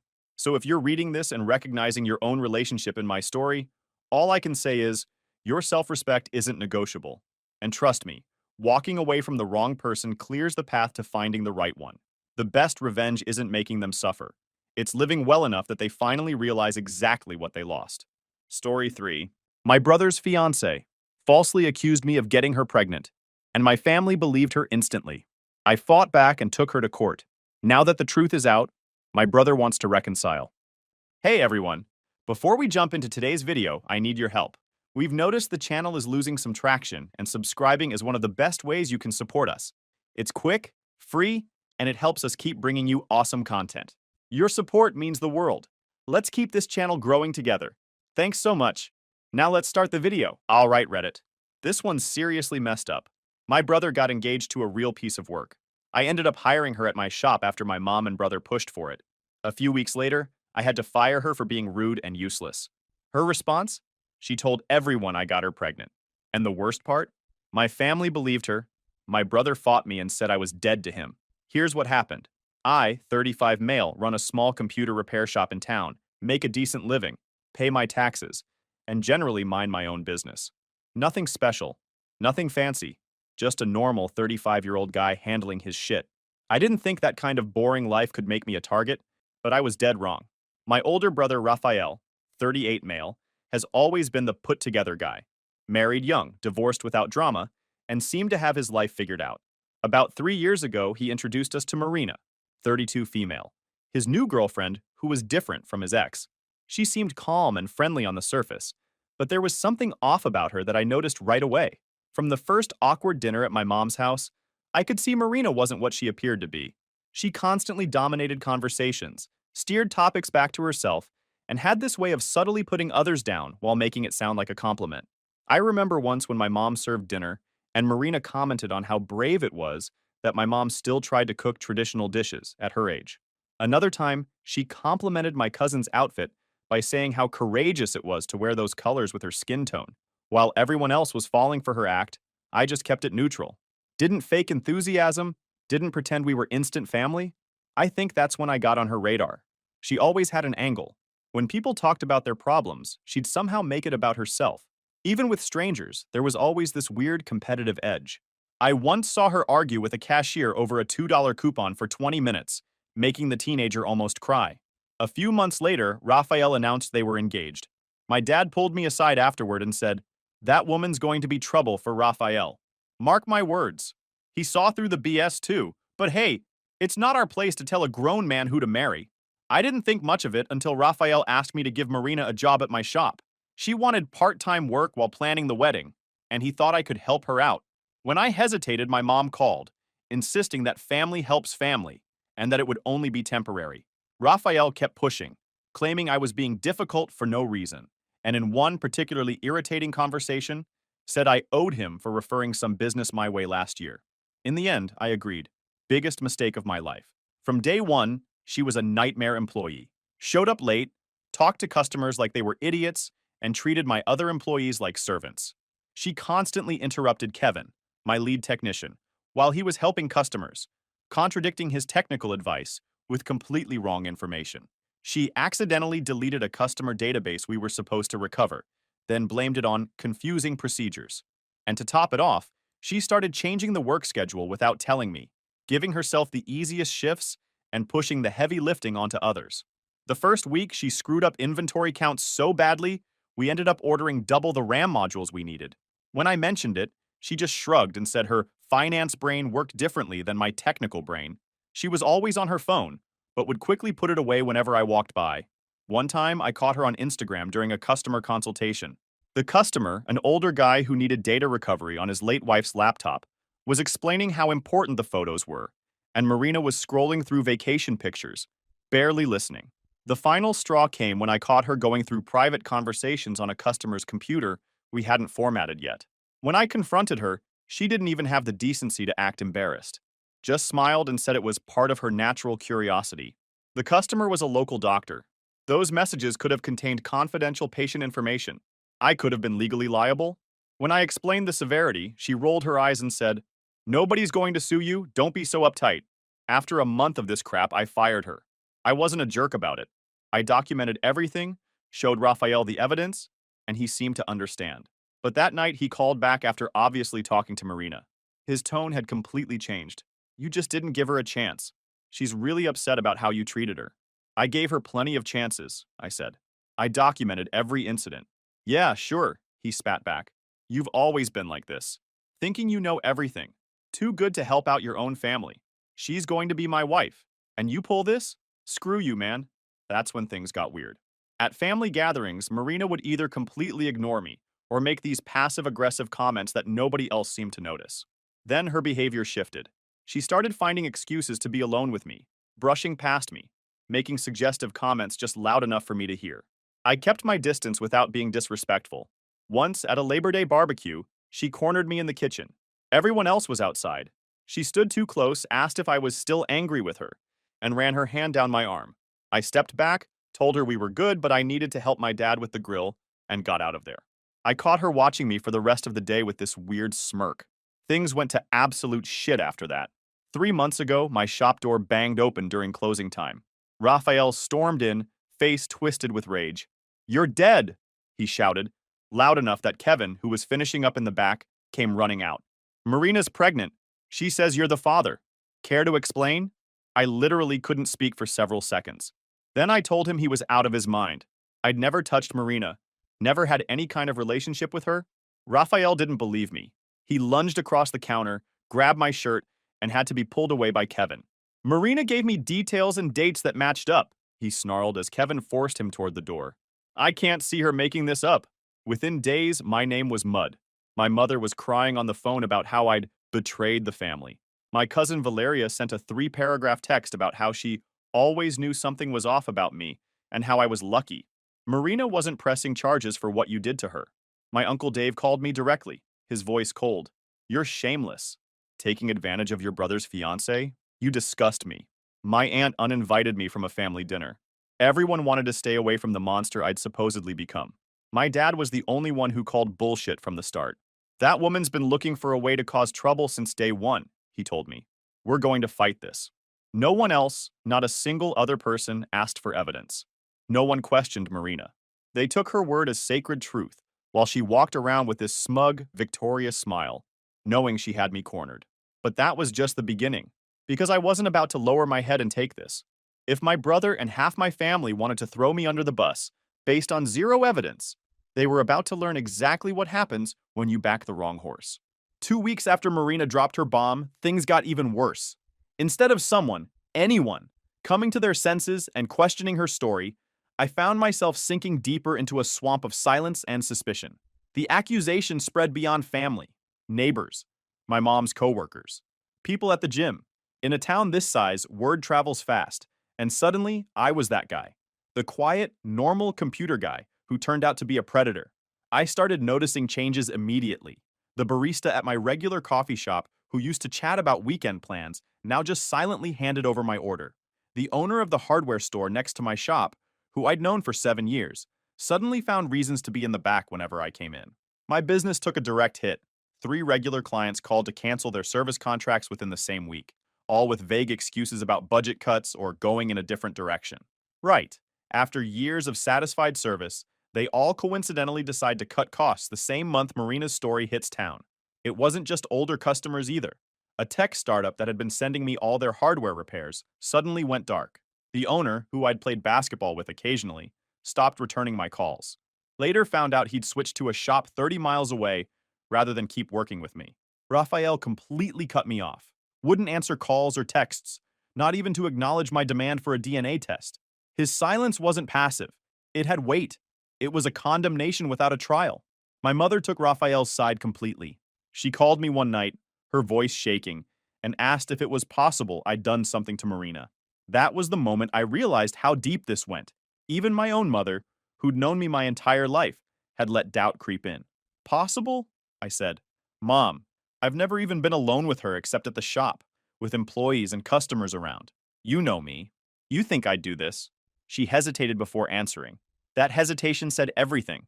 My dad, though, he was my rock through all this. Your brother's been blind since the day he met her, he said. And your mother always sides with him. Always has. He helped me start documenting everything, building a case. Meanwhile, Marina was playing her role with disturbing precision. She kept adding new details to her story. How I'd been understanding while she was going through emotional confusion. How I'd manipulated her with sweet words. How I'd tried to make her have an abortion and then threatened to destroy her socially when she refused. She told this story with tears in her eyes to Raphael, to my mother, to my aunt who called to tell me she couldn't help but feel horrified by what she'd heard. There was still no medical evidence. Marina claimed to be pregnant but hadn't shown any documentation. She refused a DNA test 3 times, claiming it would be risky for the fetus, and that she needed emotional stability rather than a hostile environment. I started to wonder if this wasn't just an attack on me, but a calculated strategy to gain something else. Attention, control over Raphael, money, or just the sadistic pleasure of destroying someone's life. This wasn't drama. This was premeditated destruction of another person's reputation. Kevin was the only employee who stuck around after the rumors started. I saw how she acted, boss, he told me after a particularly dead day at the shop. She was always trying to get you alone, touching your arm, leaning in too close. I watched her do it when she thought no one was looking. She's full of crap, and I'll tell anyone who asks. My dad suggested I talk directly to Raphael one more time. I agreed to meet him at a diner. Big mistake. Raphael showed up already worked up, eyes bloodshot like he hadn't slept in days. Just admit what you did, he said, voice low but intense. Just admit it. I looked him straight in the eye. I didn't touch Marina. Ever. She's lying and you're too blind to see it. He stood up so fast his chair fell backward. People turned to stare as he leaned over the table. You're dead to me, he hissed, then stormed out. That night, I contacted a lawyer who specializes in defamation cases. After listening to my story for nearly an hour, he looked me in the eye and said, "This isn't going to stop on its own. If you let this version prevail without fighting it, no matter how innocent you are, everyone will remember what she said, not what you kept silent." That hit me hard because he was right. What hurts most isn't the lie itself, but the abandonment, the feeling of being guilty by default, the way Raphael and my mother chose the comfort of the lie over the discomfort of questioning it. But I'm telling you right now, this game isn't going to end how Marina expects. I'm going to force each and every one of them to look me in the eye when the truth hits them. And when that happens, I won't hesitate to collect on every single act of betrayal they've committed against me. A month into this nightmare, and the situation has gotten even more twisted. Every morning I wake up feeling like I'm on trial by some invisible court, one that doesn't need evidence, just rumors. Marina's story has become more elaborate with each telling. Now she claims she used to visit my shop after hours, that we'd stay alone until late, that I bought her food as an excuse to get close. She says I offered her money for silence, forced her to delete threatening messages. She tells these lies with such conviction that I almost admire her acting skills. She's not confused or hurt. She's a calculated performer, enjoying her own drama. She's gotten specific with the details too. Claims we had a moment in the back storage room during my shop's Christmas party. Problem is, I've never had a Christmas party at my shop. We always just do gift cards and an extra day off. It's such an obvious lie, but Raphael is too far gone to notice these inconsistencies. The effects on my daily life have been brutal. I've lost 3 major contracts with clients who suddenly preferred not to get involved in situations that could compromise the integrity of their company. My reputation, which I built over years of honest work, is now a liability. My largest corporate client, a medical practice with 4 locations, pulled their $4,000 monthly service contract overnight. The office manager, who I'd worked with for 3 years, couldn't even look me in the eye when she delivered the news. "It's not personal," she said. "It's just optics." Optics. Like I'm some PR problem, not a human being whose life is being systematically dismantled by lies. Even at the diner where I've had breakfast every Saturday for 5 years, the owner, who I used to talk sports and politics with, couldn't look me in the eye. Just put down my coffee and disappeared into the kitchen without a word. That's when it really hit me. This accusation has taken root in people's minds. Evidence or not, I don't need proof to know it. I can see it in the averted gazes, the closed doors, the conversations that die when I enter a room. Meanwhile, Marina has started posting passive-aggressive crap on social media, never mentioning me by name, but with phrases like, when monsters have the face of an angel, and justice comes in the form of a child. People comment with supportive messages, not knowing they're participating in a public lynching. I've had to start taking screenshots of everything she posts. My lawyer says we need to document the pattern of defamation, how she's deliberately cultivating public sympathy while destroying my reputation. It's surreal watching her weave this elaborate fantasy, knowing the truth but being powerless to make anyone believe it. The irony is that while I'm fighting to clear my name, she's created this heroic narrative where she's not just a victim, but a martyr. And nobody, not one person except my dad and Kevin, has demanded proof. The presumption of innocence apparently doesn't apply to me. My best friend Roberto has been solid throughout this mess. He's known me since high school and didn't buy Marina's story for a second. Remember Jen Miller from senior year? He reminded me over burgers at his place, the only place besides my apartment where I felt comfortable. She pulled the same manipulative crap, different story, same playbook. Marina's going to slip up, and when she does, we'll be ready. The only progress has been through my lawyer. We've systematically documented every incident from the day Marina started working at my shop. Kevin gave a written statement about her inappropriate behavior toward me. We collected employee reports of her incompetence and unprofessionalism. My lawyer even tracked down Marina's previous employers, uncovering a pattern of workplace issues and false accusations. Turns out this wasn't her first rodeo. She'd worked at a marketing firm in the next county over and left under mysterious circumstances. My lawyer got in touch with her former supervisor, who initially refused to say anything. But after we explained the situation, he reluctantly admitted there had been concerns about her interactions with colleagues and questions about her professional conduct. Nothing specific enough to be actionable, but enough to establish a pattern.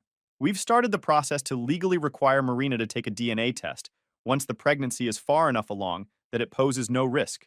It's not easy. There are protocols, timelines, authorizations from agencies that don't share my urgency. But it's a path to the truth, and that keeps me going. I've also started documenting everything: dates, names, behaviors, exact phrases. My dad's been helping, talking to people who know Marina, looking for inconsistencies in her story. Then things went from bad to worse. I was closing up my shop late one night when Raphael pulled into the parking lot. He'd clearly been drinking. I could see it in how he moved, aggressive and unsteady. I stayed inside and locked the door. He started pounding on the glass. "Come out and face me, you piece of shit!" I was about to call the cops. But before I could, Raphael picked up a brick from the landscaping and threw it through my front window. Glass shattered everywhere. Then he climbed through, cutting himself in the process, and charged at me. I'm not proud of what happened next, but it was self-defense. I sidestepped and he crashed into a display case. When he got up, I hit him once, clean, straight to the jaw. He went down hard. Neighbors must have heard. The cops showed up 5 minutes later. They took statements, documented the damage. Raphael was arrested for destruction of property and attempted assault. Unlike before, this time I pressed charges. I was done letting him off the hook. My mother called me that night, sobbing uncontrollably. "How could you?" she kept saying. "He's your brother, and you're sending him to jail." When I tried to explain how he had attacked me, she cut me off. "I don't have a son who would do this," she said, and hung up. My dad arrived as they were putting Raphael in the squad car. "You okay?" he asked. I nodded. We both watched as they drove off. "You did the right thing pressing charges," he said quietly. "He needs to face consequences, but remember, he's still your brother." "Doesn't feel like it," I answered. "This ends now," my dad said. "Tomorrow we push harder for that test." I'm not naive. I know that even if a DNA test proves I'm not the father, some people will still believe something must have happened. That where there's smoke, there's fire. I may never recover what I've lost, but I'm not going to let Marina get away with this. She may have won the first round, but I have the patience, resources, and determination to confront her on her own turf. What she's done isn't a mistake. It's destructive slander. And I'm going to return every blow, but mine will be surgical, precise, legal, and definitive. 3 months in, and my life has become an emotional wasteland. Each day is a carbon copy of the nightmare before. Waking up, going through the motions, living under constant suspicion for something I didn't do. My routines are mechanical now. The isolation has dug a hole so deep, I sometimes wonder if I'll ever climb out. Business is down almost 70%. Most days I sit in the shop alone, while Kevin handles the few repairs that still come in. I've had to dip into my savings just to cover rent and utilities. This isn't just hurting my reputation, it's attacking my livelihood. I've started taking a different route to work, avoiding the main streets where I might run into people I know. It's just exhausting constantly seeing that flicker of judgment in people's eyes. Yesterday, I overheard a customer whispering to Kevin, asking if that guy still owned the shop. Kevin, to his credit, defended me firmly, but the damage was done. I stayed in the back room until they left. But today, something changed. The darkness has finally started to recede. The truth, the actual, provable truth, has broken through the wall of lies. After weeks of legal back and forth, we finally got what I'd been demanding from day one, the test. My lawyer had to push hard, with the judge ultimately ordering a prenatal paternity test that posed no risk to the fetus. Marina's lawyer tried everything to delay, claiming she was emotionally unstable, that the test would cause irreversible consequences, that they didn't want to expose the victim to more pressure. But after my dad leaked the case to some reporter friends and it started gaining attention, the judge agreed. The procedure was done at a private clinic under legal supervision. I'll never forget Marina's face when she walked in. No fear, no shame, just annoyance, like this was all a waste of her precious time. A minor speed bump before returning to her performance. She walked right past me, chin up, like I was beneath her notice. But I caught that moment, that split second where her mask slipped, and I saw the panic in her eyes. She knew what the results would show. She already knew the mess waiting for her. The 2 weeks waiting for results were the longest of my life. I barely slept, kept my phone in hand constantly, waiting for the call that would confirm what I already knew.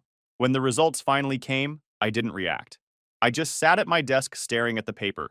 Probability of paternity, 0%. That zero was my redemption. Proof that everything I'd endured was the result of a calculated lie by someone who underestimated how hard I'd fight back. My lawyer sent the results to Raphael that same day. For 3 days, silence. Total radio silence, as if everyone who'd been so quick to condemn me now needed to hide from their mistake. Finally, on the 4th day, I got a text from him. I need time. We'll talk to you later. That's it. No apology, no acknowledgement of his error, no shame, just an empty, lukewarm, cowardly message that only strengthened my resolve. Then things got even more interesting. My lawyer, who'd been investigating the background of the case for a potential defamation lawsuit, found inconsistencies in the medical documents Marina had presented. Altered dates, non-existent doctors, formats that didn't match the clinic they claimed to use. When we cross-referenced with the clinic where the DNA test was done, we discovered they had no previous record of Marina. No appointments, no checkups, no prescriptions, nothing. That's when my lawyer carefully suggested what I'd started to suspect. Marina had never been pregnant. I almost couldn't believe it at first. Not because I trusted her. I already knew she was a fraud, but because it seemed inconceivable that someone would go this far just to destroy another person. Fake a pregnancy, falsify documents, maintain the lie for months without flinching, all to get revenge on someone who fired her from a part-time job and rejected her advances. But the evidence was undeniable. Marina wasn't just a liar. She was a pathological manipulator with a talent for destruction. My lawyer dug deeper. He found a pattern of similar behavior in her past. She'd pulled similar stunts in 2 previous relationships, though never to this extreme. Ex-boyfriends who'd wronged her suddenly found themselves accused of stalking, harassment, or emotional abuse. One had nearly lost his teaching job over false claims she'd made to his principal. Fortunately for him, she'd gotten sloppy with the details, and security footage proved he was nowhere near where she claimed the incident occurred. We took everything to the judge. The DNA results, the irregular medical documents, the threatening messages, and testimonies from people who were finally starting to question the story.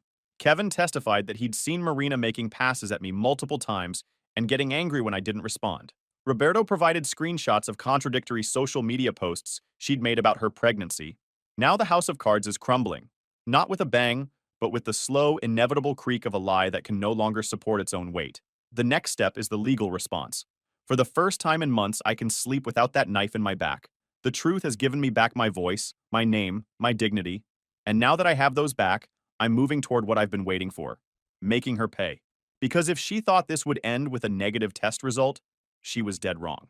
This is just the beginning. 4 months since the first lie, and the atmosphere has shifted. Not calmed down, transformed. We've gone from accusatory glances and veiled threats to a collective retreat, not to repair the damage, but to hide the shame of participating in such a grotesque farce. The truth didn't bring comfort. It exposed all the rotten seams in the family fabric, revealing fragile loyalties and betrayals disguised as neutrality. Now that the DNA results are official and the irregularities in Marina's medical documents are exposed, new rumors are circulating. Some family members are saying that maybe Marina was confused, or she might have mental health issues. Others are suggesting that she isn't right in the head, and everything was the result of an emotional crisis. But not one person, not a single one except my dad, Kevin, and Roberto, has offered me a direct apology. Shame turned them all into cowards. It's easier to invent excuses than to admit they condemned an innocent man they'd known their whole lives. My aunt, the same one who uninvited me from family dinner, had the nerve to tell my dad that we all need to move past this as a family. Move past this? Like it was some minor disagreement over Thanksgiving politics? She couldn't even say it to my face. My cousin Valeria, who texted me that 3-paragraph condemnation, now acts like nothing happened.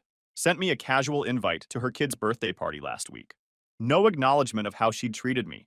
No apology. Just this bizarre pretense that we were still on normal terms. Raphael finally reappeared, though not how I expected. He showed up at my apartment, looking haggard and pale. He couldn't meet my eyes as he told me that Marina had confessed to making everything up. No pregnancy, no relationship, nothing. She admitted doing it because she was furious I'd fired her. According to her, I'd humiliated her, and she needed to make me pay. Raphael spoke like a defeated man, but I felt no sympathy. Learning that a grown woman could maintain a lie for months, fake a pregnancy, forge documents, and nearly destroy a family out of vindictive spite triggered a fury so cold I couldn't even respond with anger. I just stared at him as he kept repeating that he didn't know what to say, and that he understood if I never wanted to see him again. Everything in me wanted to remind him that he'd tried to physically attack me, that he'd chosen a woman he'd known for 3 years over his brother of 35 years.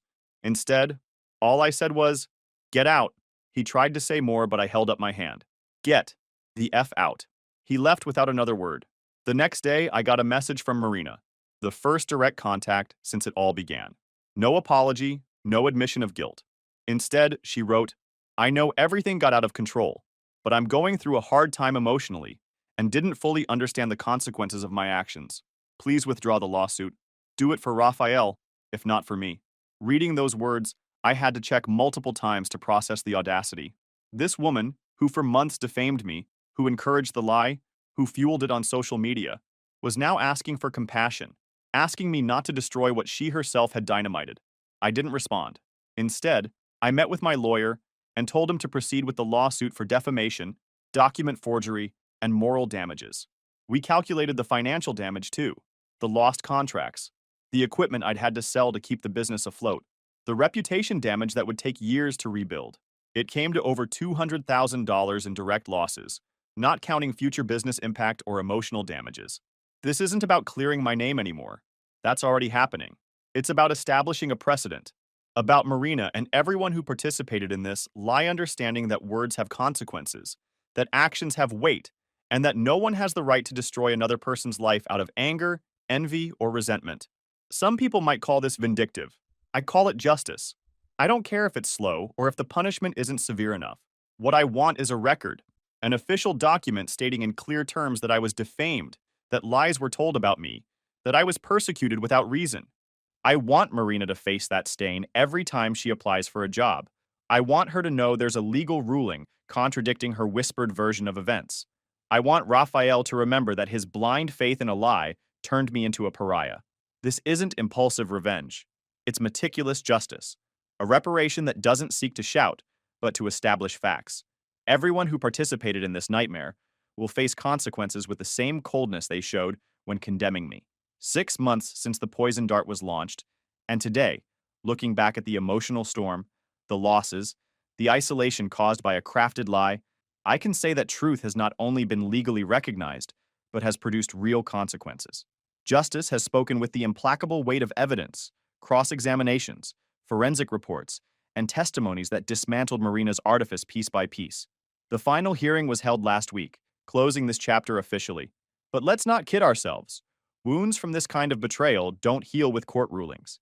They remain under the skin, soothed only when the aggressor pays for the damage caused. The hearing was unforgettable, not as a climax, but because for the first time, I saw everyone involved gathered in one place, forced to face the truth without excuses or evasions.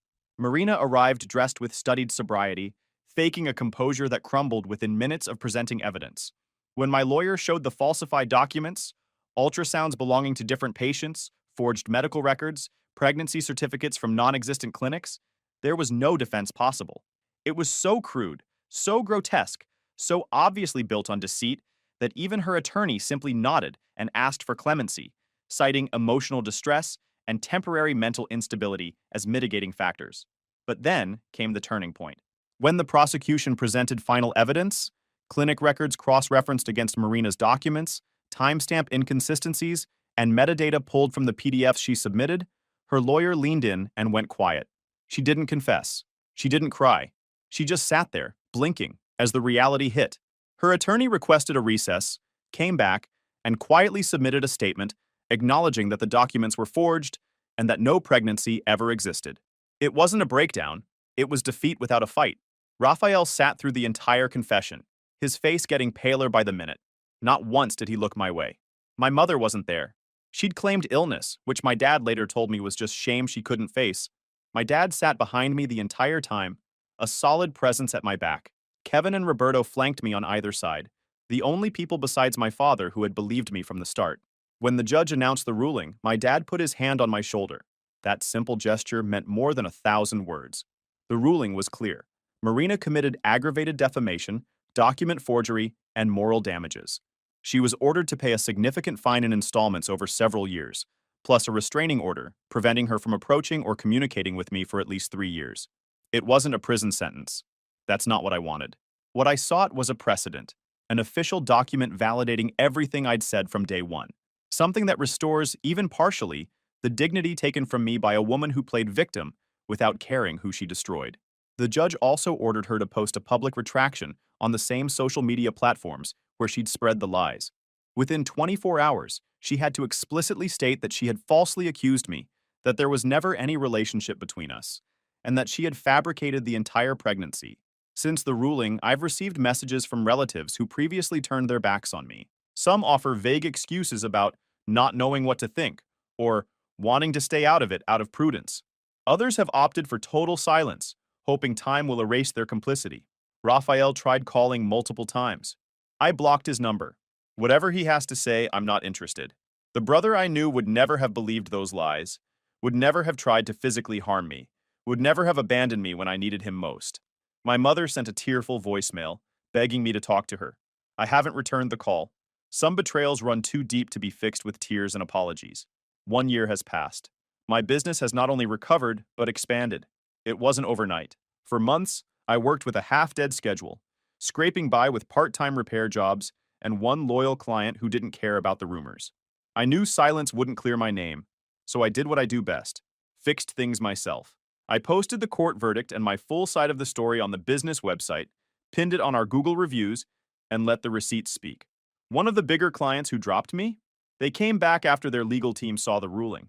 That one contract alone covered 2 months of operating costs. I didn't beg for trust. I just rebuilt it, piece by piece. Then I hired 2 part-time employees and moved to a larger location across town. The court ruling became public record, and slowly, the real story replaced the lies that had circulated. I heard through my dad that Raphael and Marina divorced shortly after the trial. Apparently, the public humiliation was too much for their relationship to bear. Raphael moved to another state for work, or maybe just to escape the memories. Either way, it's better for both of us.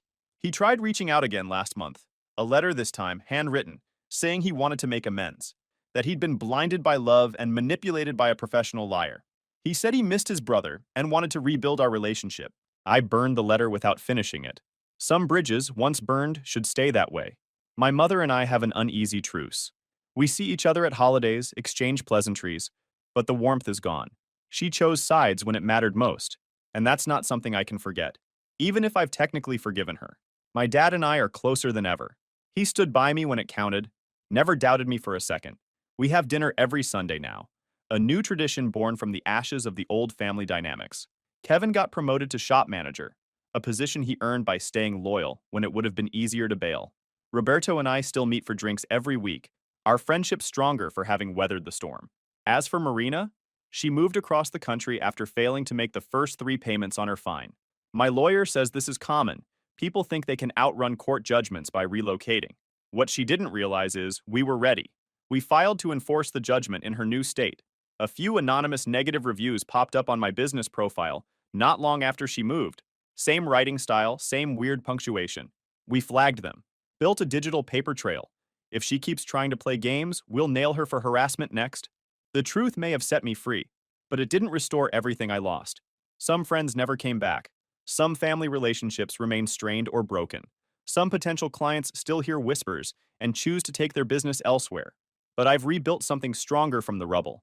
A business that doesn't depend on family connections. Friendships based on loyalty tested by fire. They say revenge is a dish best served cold.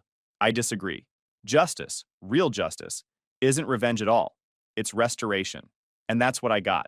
Not perfect justice, not complete restoration, but enough to look at myself in the mirror each morning and know that when they tried to bury me, I refused to become a grave. Instead, I became exactly what they feared most, someone who wouldn't keep his mouth shut. So Reddit, do you think Raphael deserves a second chance? Was cutting him off the right call? I've tried putting myself in his shoes, but damn it, man. He believed a bitch over his own brother. That's not something you just bounce back from. Anyway, appreciate you reading this far. How would you handle it if you were in my place? Let me know. Story 4. My fiancée demanded I respect her me time. So I did. Then I caught her on Bumble. She got the space she wanted. Wedding canceled. Joint account wiped. Eviction notice served. Hey everyone. Before we jump into today's video, I need your help. We've noticed the channel is losing some traction, and subscribing is one of the best ways you can support us. It's quick, free, and it helps us keep bringing you awesome content. Your support means the world. Let's keep this channel growing together. Thanks so much. Now let's start the video. Hey Reddit. My fiancée claimed I was disturbing her acrid time and acting insecure. She wanted space, so I gave her exactly what she asked for. Freedom and a deadline. Here's how it went down. I'm 29 male, a data analyst in Phoenix making $78,000. Not rich but comfortable. Own a 2-bedroom condo in Ahwatukee, bought 3 years ago when the market dipped and desperate sellers were practically throwing keys at buyers. Mortgage runs $1,800 monthly, plus another $350 for HOA and utilities. Been with Caroline, 27 female, for 4 years, engaged almost a year. She worked dental reception pulling maybe $32K until getting laid off 8 months ago. Been doing occasional temp work since then. Caroline moved in 2 years back but never got added to the mortgage. She was between jobs at the time, credit score hovering around 580, so I handled everything solo. Made sense then. Less sense when she started acting like she owned the place while contributing maybe $300 from temp work when she had it. I cover mortgage, insurance, property taxes, groceries, internet, streaming services, her car insurance, basically everything that prevents us from living in a cardboard box under the I-10 overpass. Weddings planned for October at some overpriced venue in Scottsdale. Already dropped $2,200 on the location, $1,500 on photography, another $800 on catering deposits. Caroline handles planning, which mostly involves Pinterest boards, and complaining about my lack of vision. Meanwhile, I work 50-hour weeks funding this circus. The venue coordinator keeps calling about additional fees. Upgraded linens, premium bar package, extra ceremony decorations. Each conversation costs me another $500 I didn't budget for. Enter Brianna, Caroline's college roommate who slithered back into our lives 6 months ago like a bad rash. Classic peaked-in college type who still talks about sorority drama from 2017. Now 29, 3 failed businesses that were really just MLM schemes, 2 divorces before age 30. Lives in a studio apartment near ASU but talks like she's running Amazon from her fold-out kitchen table. Through Brianna, Caroline discovered Elevate Phoenix. Started innocent enough, coffee meetups at trendy Scottsdale spots where women discuss their potential. Evolved into full cult territory, where they analyze everyone's relationships and decide who's holding back their authentic growth. The cult leader is Victoria, 38-year-old life coach charging $2,000 for breakthrough intensives. Never been married, drives a leased white Mercedes that probably costs more than my mortgage, posts LinkedIn inspiration porn daily about calling in abundance and releasing limited beliefs. Her apartment's in one of those luxury complexes with granite countertops and zero personality. All beige and white with motivational quotes on canvas. Place screams, I lease furniture and pretend it's an investment. 2 months in, Caroline became completely insufferable. Blew $2,800 of our wedding fund on beige investment pieces from some boutique charging triple for linen with a mission statement. Got a $400 haircut making her look like a corporate shark ready to downsize your department. Started speaking fluent bullshit about vibrational frequency and scarcity consciousness. Used to be sweet. She'd cook dinner most nights, binge Netflix with me on weekends, get excited over dumb stuff like new reality show episodes or Target deals. The kind of girl who lit up for Taco Tuesday, baked a Baby Yoda cake just for fun, and made hoodie stealing part of her weekend routine. Chill. Fun.real. Then came the transformation. Now everything became intentional living and optimizing energy. Our apartment turned into some wellness monastery, where fun went to die. Pizza nights became beneath her consciousness level. I don't consume low-vibration food anymore, Zach. You should really examine why you're addicted to processed garbage that's literally poisoning your chakras.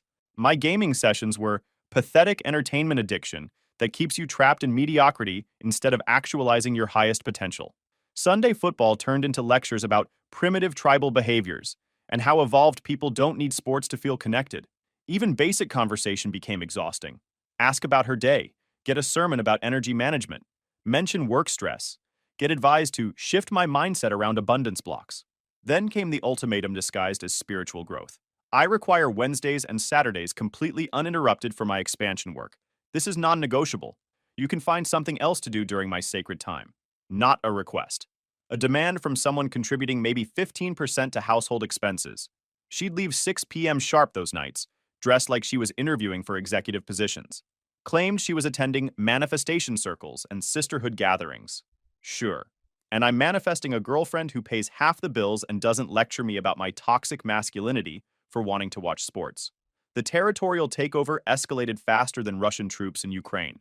Caroline commandeered our living room for group meetings, Tuesday, Thursday, sometimes Sunday afternoons. 5 to 8 women gathering in my space while Victoria ran discount Tony Robbins sessions about releasing patriarchal programming. They'd rearrange my furniture without asking, move my coffee table against the wall, use my dining area as headquarters for their vision boards and goal-setting worksheets. Raid my kitchen like entitled locusts, drinking my coffee and eating snacks they never replaced. This energy feels so much better now, one of them said, admiring how they'd moved my recliner. My recliner, the one I researched for 3 weeks and saved up to buy, now positioned to face their makeshift altar of crystals and motivational books. Excuse me, but I live here too. Caroline looked at me like I'd interrupted a funeral. We're doing important transformational work here, Zach. Maybe you could give us some space to help these women change their lives? In my own house that I pay for entirely? Our house. And honestly, your masculine energy is really disruptive to the healing space we've created. Several women nodded like I was some caveman who'd wandered into their enlightened gathering, but crossing my gaming setup was a declaration of war. Came home one Thursday to find my corner converted into her meditation and manifestation space. My PS5, Xbox, and 32-inch monitor shoved in the bedroom closet because electronics created disruptive energy fields that block abundance. 6 months of saving for that setup. Custom gaming chair, adjustable desk, proper cable management, RGB lighting I'd spent hours configuring. My sanctuary after dealing with spreadsheets and conference calls all day. Found my $800 gaming chair in the dumpster the next week, apparently donated to the universe for higher vibrations. Where's my chair, Caroline? I released it back to the universe. You should be grateful I'm helping you detach from material possessions that keep you trapped in lower consciousness. You threw away my stuff without asking? I don't need permission to cleanse our space of toxic energy. That chair was literally blocking your spiritual growth. That's when 4 years of walking on eggshells officially ended. That was my chair in my house that I pay for entirely. She rolled her eyes like I was having a toddler tantrum. This aggressive masculine energy is really triggering right now. You're literally vibrating at such a low frequency, it's affecting my ability to manifest. Low frequency. I'm about to show you some real low frequencies. Hauled my gaming equipment out of bedroom exile that same night. Set everything up on the kitchen counter since Princess claimed my original corner. She huffed and puffed about aggressive retaliation energy, but I ignored her completely. Meanwhile, Victoria was monetizing my dining room like it was her personal conference center.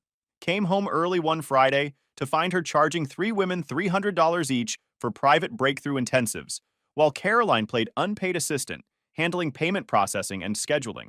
Victoria barely acknowledged my existence, just kept coaching these women about leveraging feminine energy and upgrading relationship situations to match their elevated consciousness.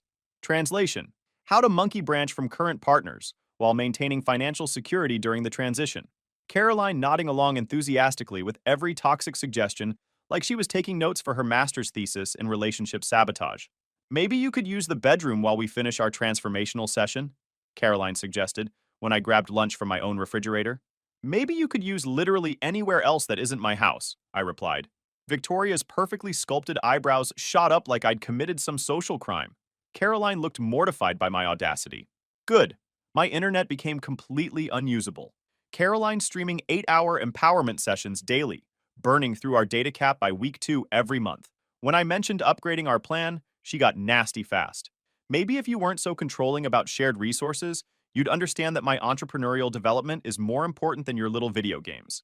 I was paying $180 monthly so she could broadcast life advice to strangers while contributing nothing to household expenses.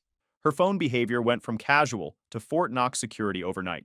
Started taking mysterious bathroom calls lasting 30 to 40 minutes, claiming Victoria needed emergency private consultations about breakthrough opportunities. Used to leave her phone anywhere, didn't care if I saw her messages. Now it was face down constantly, password protected, taken to the bathroom for every call. Late one Tuesday night, heard her in there using a voice she hadn't used with me in months. Sweet, flirty, engaged, actually interested in the conversation. Asked who she was talking to when she emerged. Rachel from the group, planning our vision boarding session tomorrow. God, you're so suspicious lately. It's really unattractive energy. Rachel sounded surprisingly masculine for a 26-year-old lifestyle coach who supposedly specialized in feminine empowerment. Started paying closer attention to our joint checking account.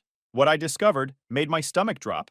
Caroline had systematically blown nearly $3,000 on empowerment garbage over 3 months.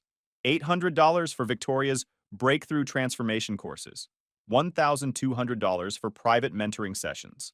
Another $600 for mysterious, high-level networking events that somehow required new outfits every time. Our entire wedding fund, torched for someone else's business model. The itemized statements read like a scammer's dream. Elevate Phoenix Workshop, $300. VIP Sisterhood Experience, $450. Manifestation Mastermind, $200. Confronted her about unauthorized spending from our joint account. That's not spending, that's investing in our future empire. When my transformation business launches next year, you'll be begging to quit your boring job and be part of something meaningful. What business? You attend meetings and post inspirational quotes on Instagram. You wouldn't understand because your employee mindset can't grasp entrepreneurial vision. Some people are meant to build legacies, while others just clock in and clock out. Meanwhile, she stopped contributing her usual $300 monthly rent assistance. I need to preserve my financial resources for strategic opportunities. You make enough to handle the basic household stuff. The basics, like mortgage, insurance, property taxes, utilities, groceries, her car insurance, everything that prevents civilized human existence. So I was funding her lifestyle transformation and her fantasy empire while she treated me like hired help who should be grateful for the privilege. Started noticing she'd come home from Wednesday and Saturday sessions practically glowing, immediately rushing to shower like she needed to wash off evidence.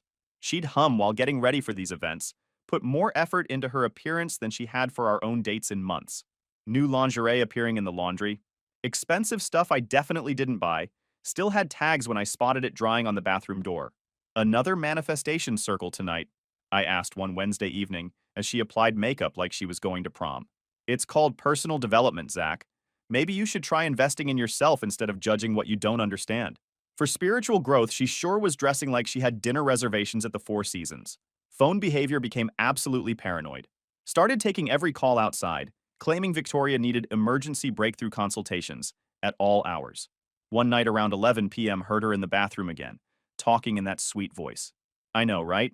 It's so refreshing connecting with someone who actually gets it and supports my growth. Wednesday works perfectly for me. I honestly can't wait to see you again. Asked who she was talking to when she emerged. Rachel, planning our group vision boarding session for tomorrow. Seriously, your insecurity is getting really pathetic. Rachel's voice was definitely deeper than mine, which seemed unusual for a female lifestyle coach specializing in feminine energy work. Started second-guessing myself around this time. Maybe I really was the problem holding her back. Maybe my limited consciousness and scarcity mindset were preventing her from reaching her full potential. Maybe she genuinely was evolving into something better, while I stayed stuck in my toxic masculine patterns. Tried supporting her transformation journey for 2 weeks, asked interested questions about her sessions, encouraged her goals, even suggested couples counseling to work on my apparent emotional limitations.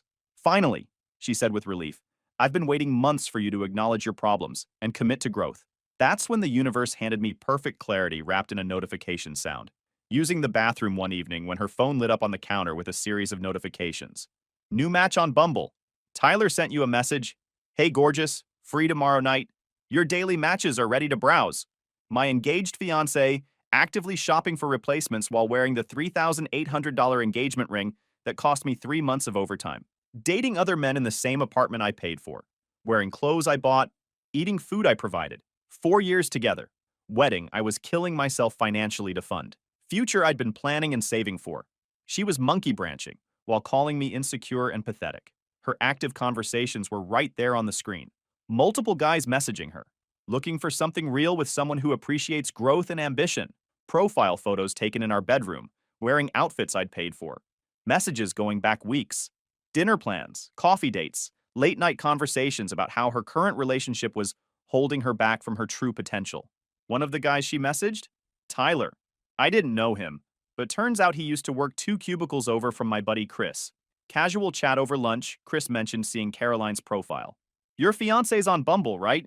He asked, already looking uncomfortable. Apparently, Tyler matched with her a few weeks ago.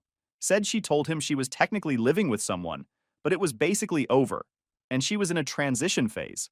Tyler didn't pursue it. Said something felt off. This wasn't just flirtation or ego boosts. She had exit strategies lined up. She was planning her replacement while still eating the groceries I paid for. One particularly charming exchange. My fiancé is so threatened by my success that he can't even support basic personal development.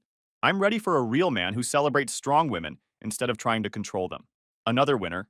Wednesday and Saturday nights are perfect for me. He thinks I'm at spiritual meetings, lol. Decision crystallized instantly. Time for the nuclear option. Called my brother Danny next morning from my car during lunch break.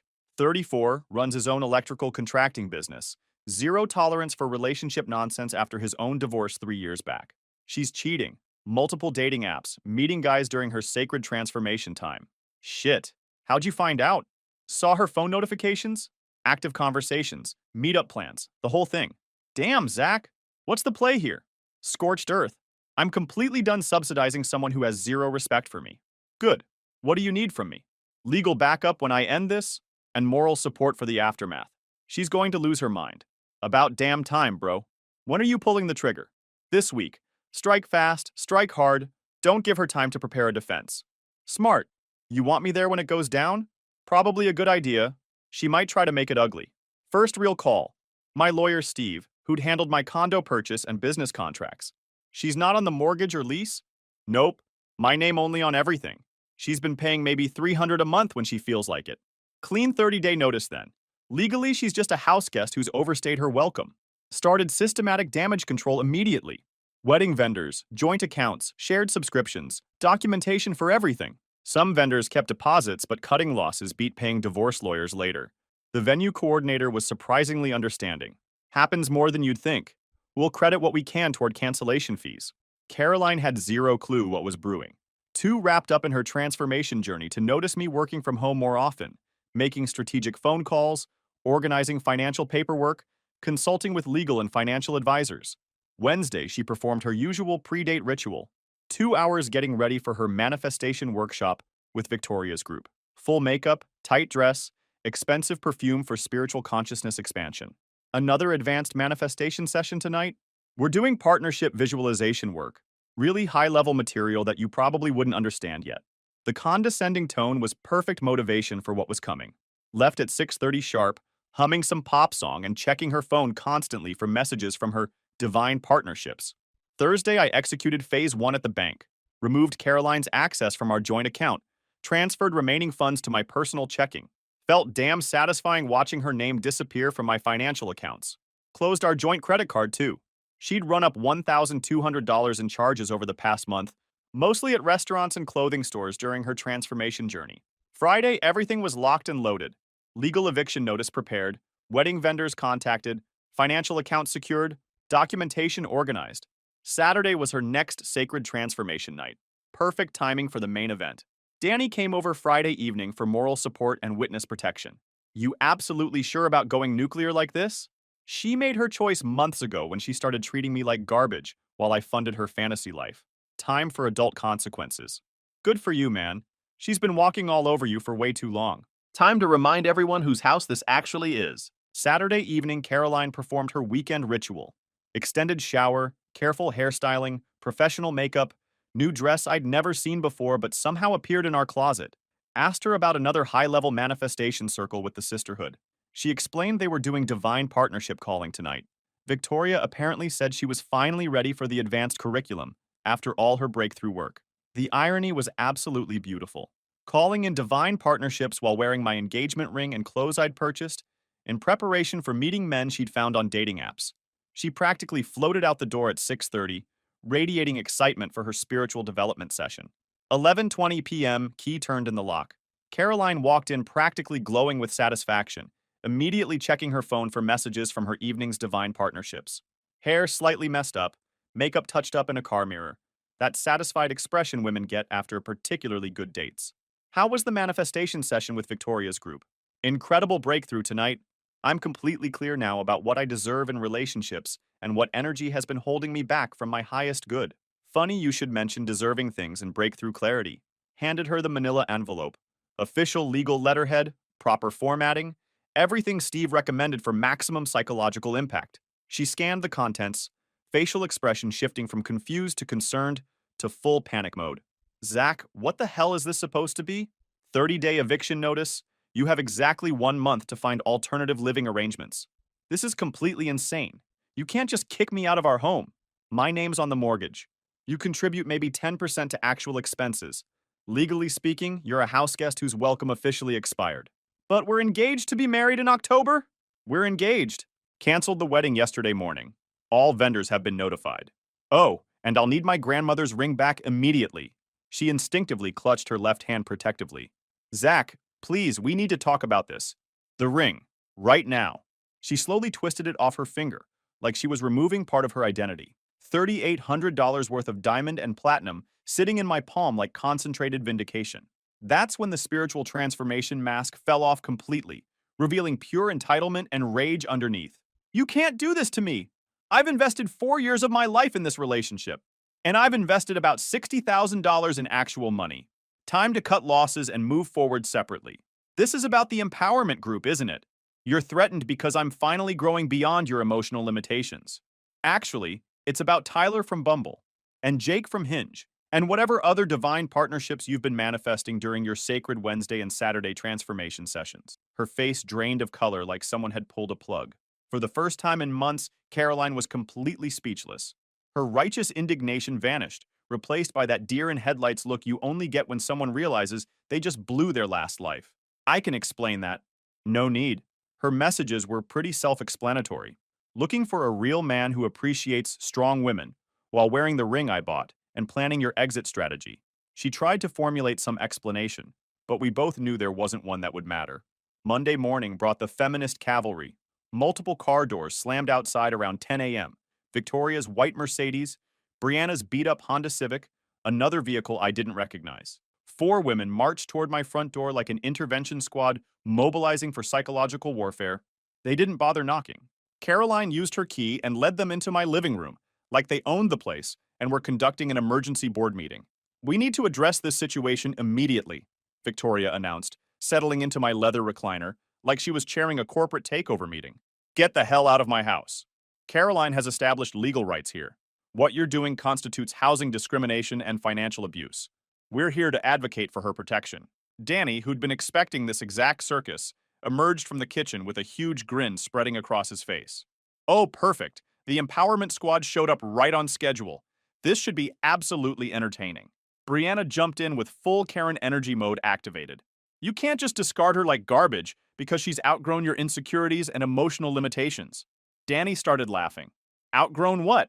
Lady, she's been freeloading here for months while playing make-believe entrepreneur with stolen money. This conversation is between us and Zach, Victoria said dismissively, trying to regain control. Actually, it's between Zach and his non-rent-paying house guest. You three are just trespassing on private property. Time to deploy the nuclear option I'd been preparing all weekend. Pulled out the thick folder I'd been compiling since Thursday evening. Research, documentation, public records, financial statements, everything I could legally obtain. Since we're discussing legal issues and rights, let's talk about your business practices, Victoria. Spread documents across my coffee table like a prosecutor presenting evidence to a jury. Victoria Chen, also known as Victoria Nguyen, when it's more convenient for business purposes. Filed Chapter 7. Bankruptcy 14 months ago after accumulating over $80,000 in business debts. Victoria's confident expression started cracking like thin ice under pressure. 3 outstanding judgments for unpaid business loans and vendor bills totaling $23,000. Currently being garnished at your day job. Yes, the medical billing company downtown, where you process insurance claims 40 hours a week. Danny whistled appreciatively. Day job? Thought she was a successful entrepreneur. Then there's Elevate Phoenix LLC, unregistered business entity operating without proper licensing. Reported to the FTC for pyramid scheme activities by 7 different women over the past 18 months. The room went completely silent except for papers rustling. Bank records showing Victoria collected over $52,000 from local women for transformation programs she never fully delivered. 2 active fraud investigations in Tucson. Cease and desist order from her former business partner in Nevada. Even ran it all by my buddy Ryan, a compliance officer at a finance firm. He skimmed through and said, "Bro, this is a textbook scam. If she's not indicted this year, I'll eat my badge." Caroline looked like she might vomit on my carpet. Caroline, your $2,000 investment went straight to Victoria's Mercedes lease payment and rent. It's all documented right here in her bankruptcy filing under business expenses. But here's my personal favorite discovery. Brianna, thank you for being such a loyal, supportive friend to Caroline during her transformation journey.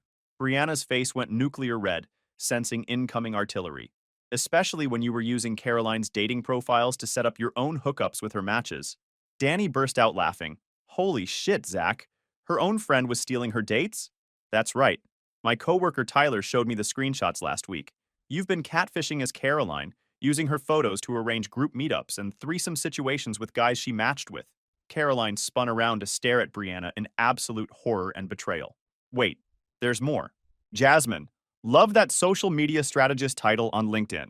Really impressive credentials for someone collecting unemployment benefits after getting fired for embezzling from their last employer. Jasmine started backing toward the door, like she was planning an escape route. Here's what actually happened, Caroline.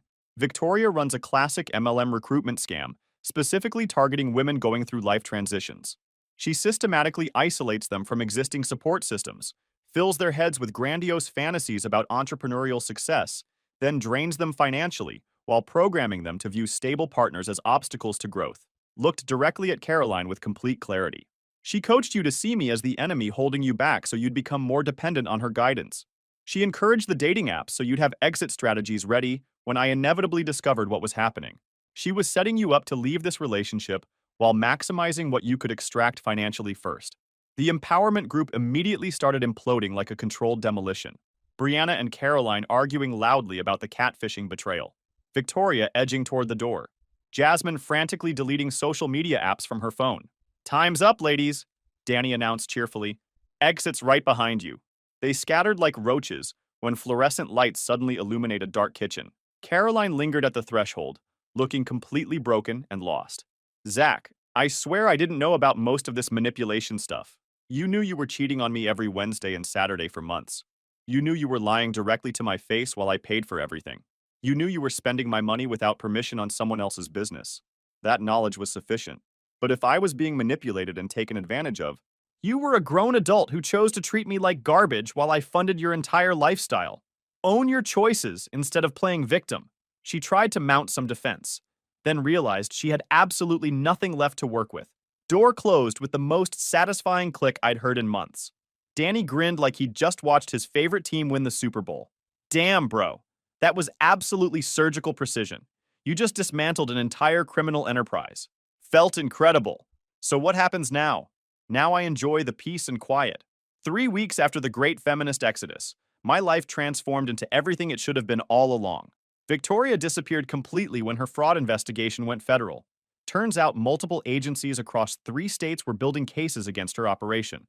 She's looking at serious federal prison time for wire fraud, tax evasion, and operating an unlicensed investment scheme. Her Mercedes got repossessed. Apartment complex evicted her for non-payment. Last anyone heard, she was back living with her parents in California, facing multiple civil lawsuits from former clients demanding restitution. Brianna moved back in with her second ex-husband, apparently her standard cyclical pattern, according to Danny's girlfriend, who knows the neighborhood gossip. The ex-husband calls it the empowerment cycle.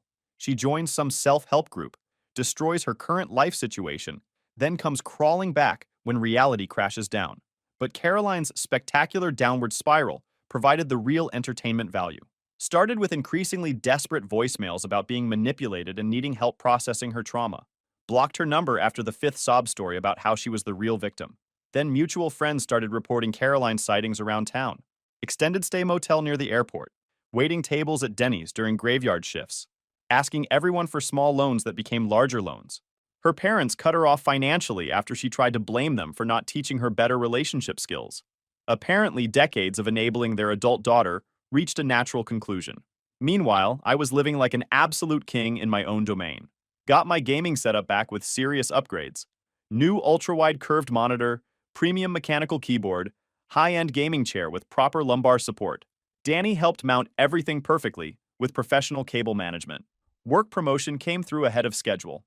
All those overtime hours while Caroline was finding herself got noticed by senior management.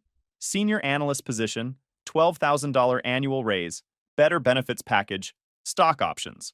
The financial windfall was absolutely incredible. Between canceled wedding deposits, Caroline's sudden absence from expenses, selling her engagement ring for $3,400, and eliminating unauthorized spending. Suddenly, I was $35,000 ahead financially. No more funding fantasy businesses, no more splitting costs with dead weight, no more surprise credit card charges. Started hanging with my old crew again, guys I'd been systematically neglecting while Caroline renovated my personality and social circle. Vegas trip planned for next month, something she would have immediately vetoed as low-consciousness entertainment that doesn't serve your highest good. The apartment felt like my space again instead of some wellness retreat center.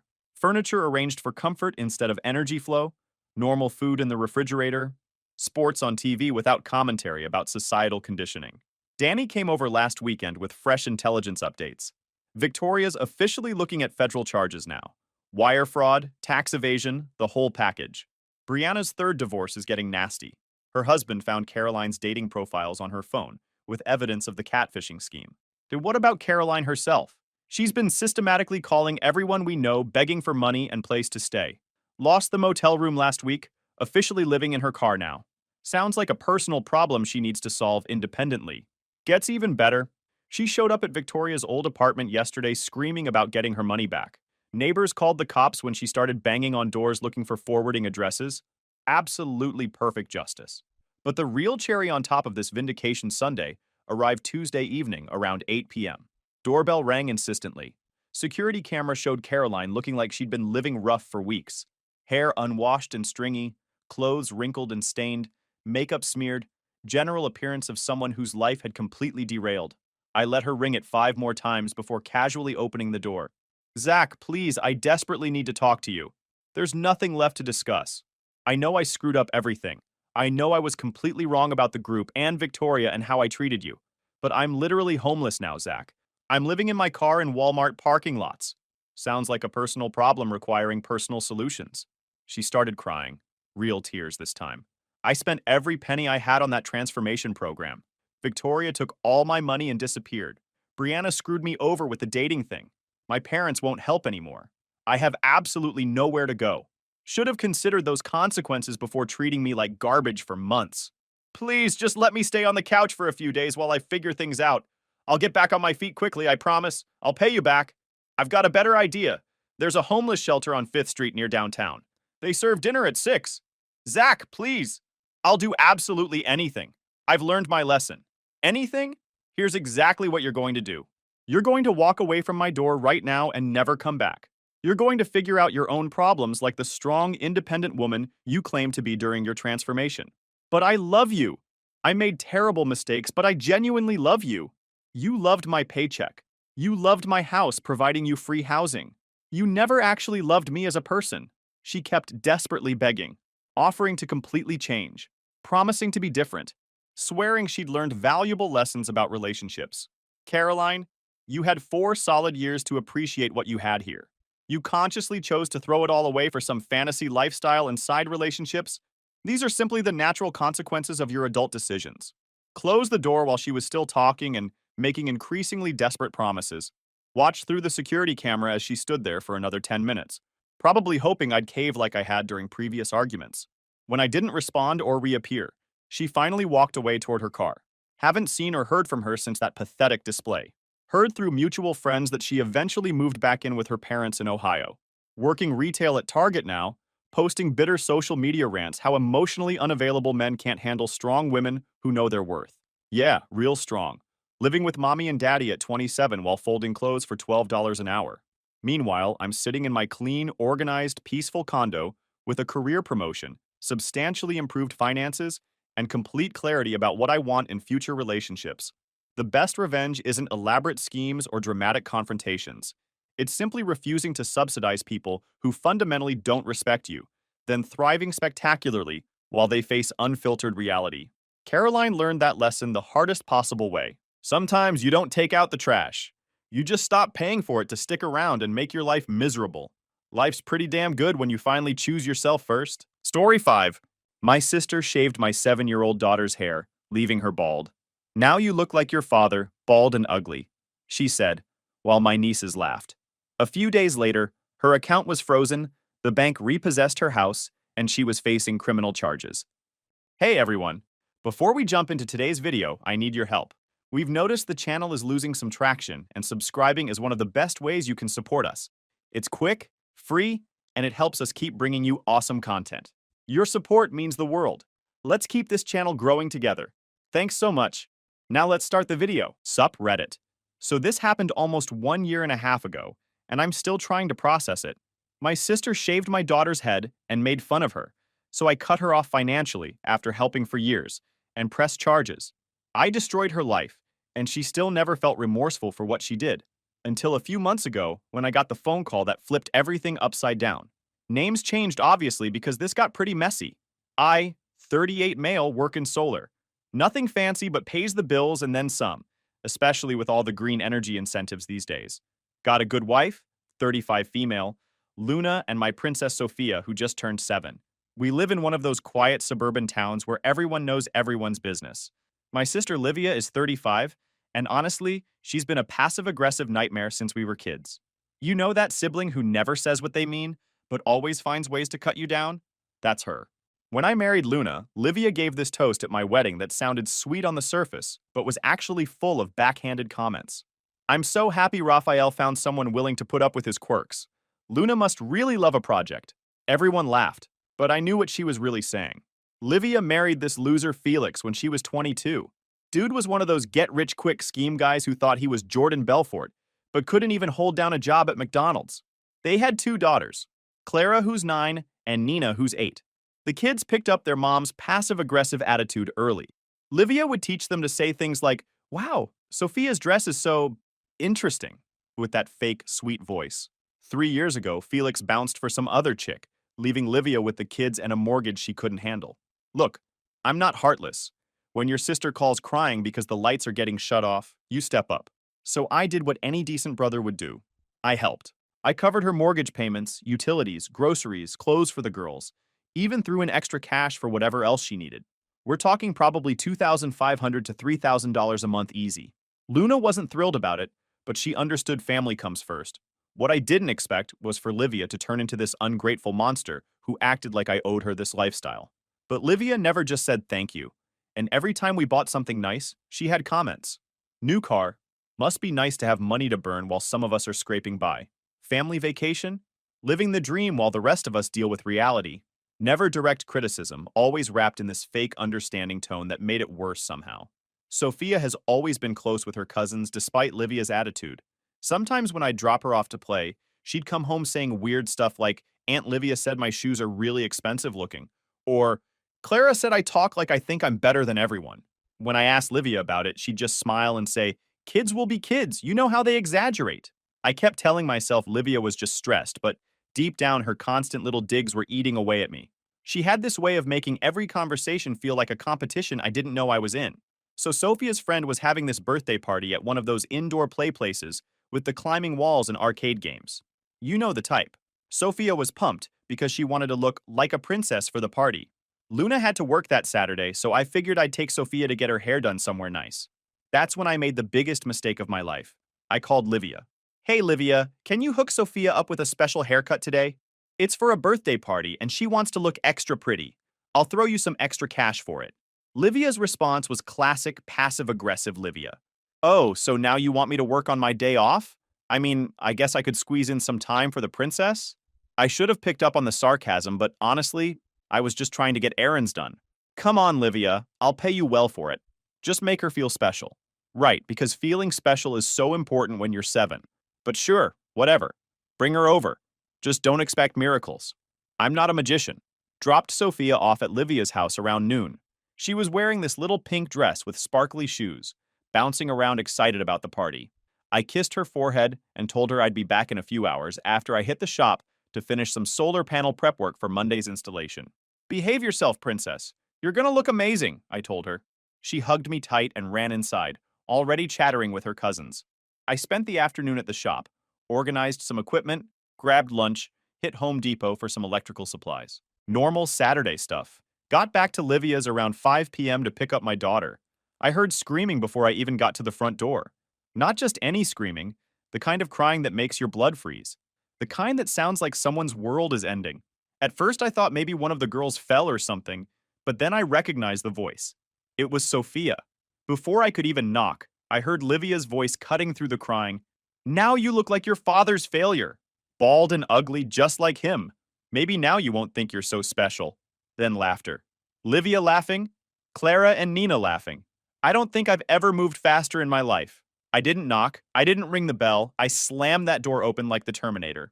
What I saw when I walked in still gives me nightmares. Sophia was sitting in a chair in the middle of the living room, head down, shoulders shaking. There was hair everywhere. Long brown hair scattered across the floor like some sick art project. When she looked up at me, I swear my heart stopped. She was completely bald. Not just short hair, not just a bad haircut. Livia had taken a razor to my daughter's head and shaved off every single strand. My little girl looked like she'd been through chemo. Her eyes were red and swollen from crying, and she had this look of pure humiliation that no 7-year-old should ever have. Livia was standing there with the razor still in her hand, grinning like she'd just won the lottery. Clara and Nina were behind her pointing and giggling. Look, Mom, she looks like an egg. Clara was laughing so hard she could barely talk. How ugly, Nina chimed in, covering her mouth like it was the funniest thing she'd ever seen. I've never felt rage like that in my life. It was like someone flipped a switch and all I could see was red. I scooped up Sophia and she just collapsed into me, sobbing these heartbreaking sobs that cut right through me. Daddy, why did she do this to me? I just wanted to look pretty, she whispered between tears. I turned to Livia and I honestly don't know how I kept my voice steady. What the fuck did you do to my daughter? Livia stopped laughing, but she didn't look sorry. She crossed her arms and had the audacity to smirk at me. Oh, relax, Raphael. Don't be so dramatic. I gave her a modern cut like you asked. Very avant-garde. She looks so unique now. The way she said unique dripped with sarcasm. You shaved my daughter's head. You humiliated her. What the fuck is wrong with you? She just shrugged like it was nothing. Oh, please, it's just hair. It'll grow back eventually. Besides, Princess here was always flaunting those perfect little curls like she was better than my girls. I thought she needed a lesson in humility. You're welcome. That's when I lost it completely. This grown woman was jealous of a 7-year-old. My 7-year-old. She's a child, you sick psycho. She just wanted to feel pretty for a party, and you destroyed her because you're jealous of a little girl. Livia went nuclear, but in that passive-aggressive way that made it worse. Jealous? Of your spoiled little brat? Please. I was doing her a favor. Maybe now she'll learn that not everyone gets everything handed to them on a silver platter. I paid for everything, I shot back. Your house, your food, your utilities, everything. And this is how you repay me? By destroying my daughter? Oh, here we go with the guilt trip. I pay for everything. I'm such a saint. Well, congratulations, Raphael. You want a medal for your charity work? Maybe if you spent less time spoiling your princess and more time caring about your actual family, you'd understand why someone needed to knock her down a peg. Don't worry, I said, picking up Sophia and wrapping my jacket around her head. You won't see another dime from me ever again. And this isn't over, Livia. What you did to my daughter isn't just cruel, it's criminal. Livia just laughed bitterly. Criminal? Oh, that's rich. What are you gonna do, call the police? Tell them your sister gave your daughter a bad haircut? Good luck with that, big shot. Take your bald little princess and get out of my house. Actually, yeah. That's exactly what I'm gonna do. I left shaking with anger, but now I had a plan. Sophia wouldn't stop crying, and I didn't know how to console her. All I could do was hold her tight and tell her she was beautiful no matter what, but she wasn't hearing any of it. That night, while Luna held Sophia and tried to calm her down, I was on the phone with lawyers and researching child abuse laws. What Livia did wasn't just mean, it was assault on a minor. Time to make her face real consequences. The next morning, I took Sophia to the pediatrician to document everything. Doctor, Silva was horrified when she saw what happened and immediately offered to write a detailed report for legal purposes. She also took photos of Sophia's scalp to document any irritation from the razor. Then I called Child Protective Services. Look, I know some people think CPS is overkill, but what Livia did was textbook child abuse. She physically harmed my daughter and emotionally traumatized her. The caseworker I spoke to, Mrs. Cruz, was pissed when I explained the situation. Sir, what you're describing constitutes assault on a minor and potential child endangerment. We'll be opening an investigation immediately. Next stop was the police station. Filed a formal complaint for assault and child abuse. The detective, Officer Vega, was a dad himself, and you could see the anger in his eyes when I showed him the photos. This is sick, he said. We'll file charges within the week. But I wasn't done. I also retained a family lawyer to pursue civil charges for emotional distress and therapy costs. My lawyer, Lex, was straightforward about our chances. You've got a strong case, Raphael. The documentation, the medical report, the emotional trauma. This is going to cost her big time. We're looking at probably $50,000 to $100,000 in damages, plus attorney fees.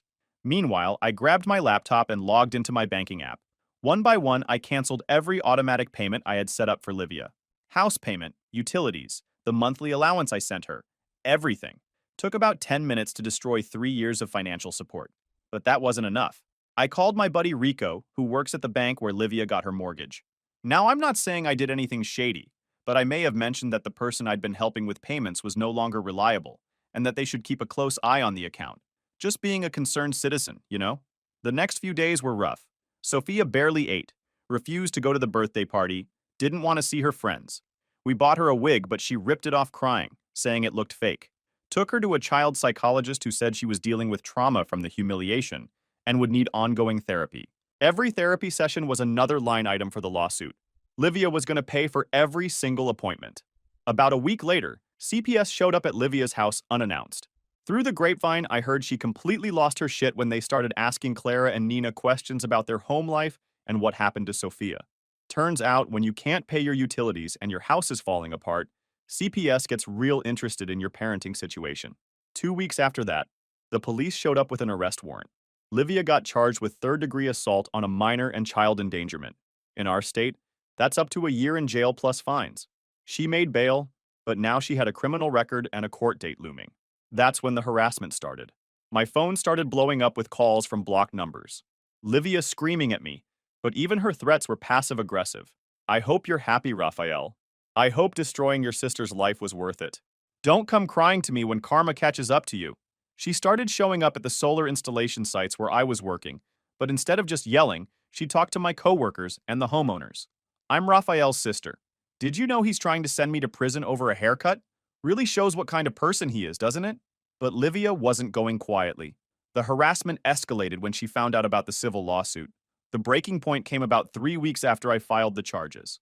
I was up on a roof installing panels when Luna called me, her voice shaking with rage. That psycho is at Sophia's school. She's trying to talk to our daughter through the fence.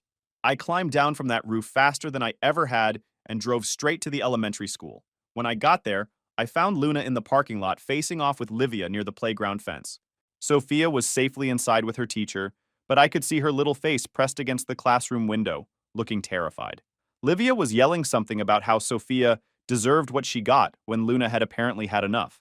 My wife is usually the calm one in our relationship, but when it comes to our daughter, she's a completely different person. Stay away from my child, Luna shouted, stepping closer to Livia. You've done enough damage.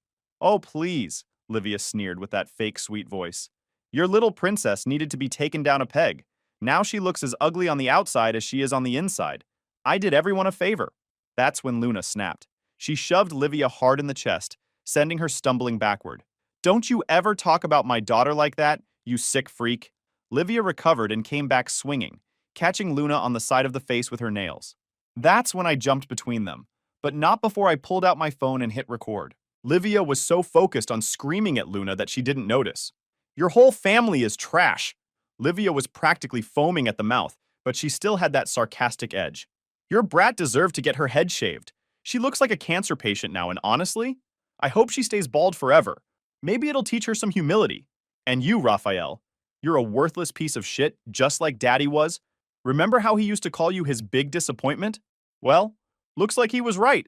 She kept going, getting more vicious by the second. Your wife's a whore, and your daughter's gonna be just like her. Maybe I should have cut her face too while I had the razor. That would have really given her something to cry about. But hey, at least now she matches her loser father. Both failures. Luna tried to lunge at her again, but I held her back while keeping the phone recording. Livia was digging her own grave and didn't even realize it. You destroyed my life over a haircut, Livia screamed. Your kid is weak and pathetic, just like you. She's going to be traumatized forever, and honestly, it's exactly what she deserves. Little spoiled brat needed to learn the world doesn't revolve around her. School security finally showed up and escorted Livia off the property while she continued yelling threats. The whole thing lasted maybe 5 minutes, but I got every word of her psychotic rant on record. Later that night, Luna broke down crying. I wanted to kill her, Raphael. When she said those things about Sophia, I saw red. I've never felt rage like that in my life. I held her while she cried, but honestly, I was proud of my wife for standing up to that monster. The recording I got became crucial evidence for both the restraining order and the criminal case.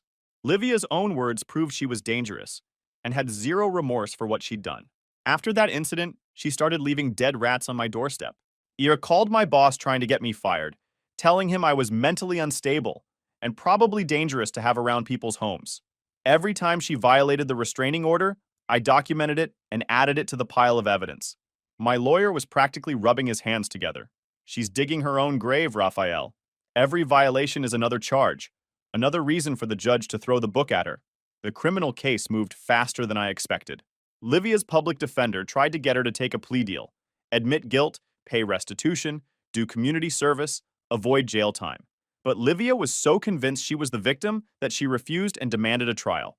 Big mistake. So my mom, Rosa, calls me about 3 weeks after the arrest. I should have known this was coming. Livia always was her favorite, and Mom has this entitled attitude where she thinks everyone should just do what she says because she's the matriarch. Raphael, I can't believe what you've done to your sister. She's facing jail time. Over a haircut. I raised you better than this. The way she said it, like I needed to be corrected. I could barely believe what I was hearing. Mom, she shaved Sophia bald and traumatized her. This wasn't a haircut. It was child abuse. Don't be ridiculous. Livia made a mistake, but you're destroying her life. She could lose her daughters permanently because of those government people you called. How can you do this to family? I didn't raise you to be vindictive. Her tone was so condescending, like she was explaining something obvious to a stupid kid. How can I do this? Mom, Livia humiliated my child. She needs to face consequences for what she did. My mother went off on me for 20 minutes. She actually expected me to drop the charges because she said so. I don't care what Livia did. She's family, and family takes care of family. You're being selfish and prideful, Raphael. I'm your mother, and I'm telling you to stop this nonsense right now. Livia apologized. What more do you want? Livia never apologized, Mom, and I'm not dropping anything. My daughter matters more than your feelings. Don't you dare talk to me like that. I am your mother, and you will respect me. Livia is struggling, and instead of helping her, you're kicking her when she's down. I'm ashamed of you. That's when I realized my mom had never even talked to Sophia about what happened. She was just taking Livia's word for everything and expecting everyone to fall in line because she'd made her decision. Mom, have you seen what Livia did to Sophia? Have you talked to your granddaughter about how this affected her? I don't need to see anything. Livia told me it was just a bad haircut and you're blowing it out of proportion because you want to control everyone with your money. You always thought you were better than the rest of us just because you have a good job installing those solar panels. There it was. The real issue. Mom was resentful that I'd done well for myself, and she thought I was being uppity by not just taking Livia's abuse. I'm not better than anyone, Mom. I just won't let my daughter be abused. Abused? You're being dramatic. Children are resilient. Sophia will get over it. But if you send Livia to prison, that's permanent. You're choosing to destroy your sister over hurt feelings. I hung up on her. My own mother was taking the side of someone who abused my child and acting like I owed her obedience because she gave birth to me. But Mom wasn't done. She started calling Luna, not to ask how Sophia was doing, but to lecture her about being a supportive wife who should talk sense into her husband. Luna, you need to make Raphael see reason. This family feud has gone too far. A good wife would help her husband make the right decision. When that didn't work, she showed up at our house unannounced, demanding to be let in because I'm the grandmother and I have rights. When we wouldn't let her in because Sophia was having a bad day and didn't need more stress, she stood on our front lawn yelling about how we were keeping her from her granddaughter and how ungrateful we were. I sacrificed everything for you children. This is how you repay me? By choosing outsiders over family? That therapist you're taking Sophia to is probably filling her head with lies about Livia. She actually called Sophia's therapist an outsider and complained that we were wasting money on head doctors instead of just getting over it. When neighbors started coming out to see what the commotion was, Mom got even louder. These people are keeping me from my granddaughter. I'm being discriminated against by my own son. The harassment from both Livia and my mother got so bad, I had to file restraining orders against both of them. The judge took one look at the evidence, the photos, the voicemails, the school incident reports, and granted them immediately.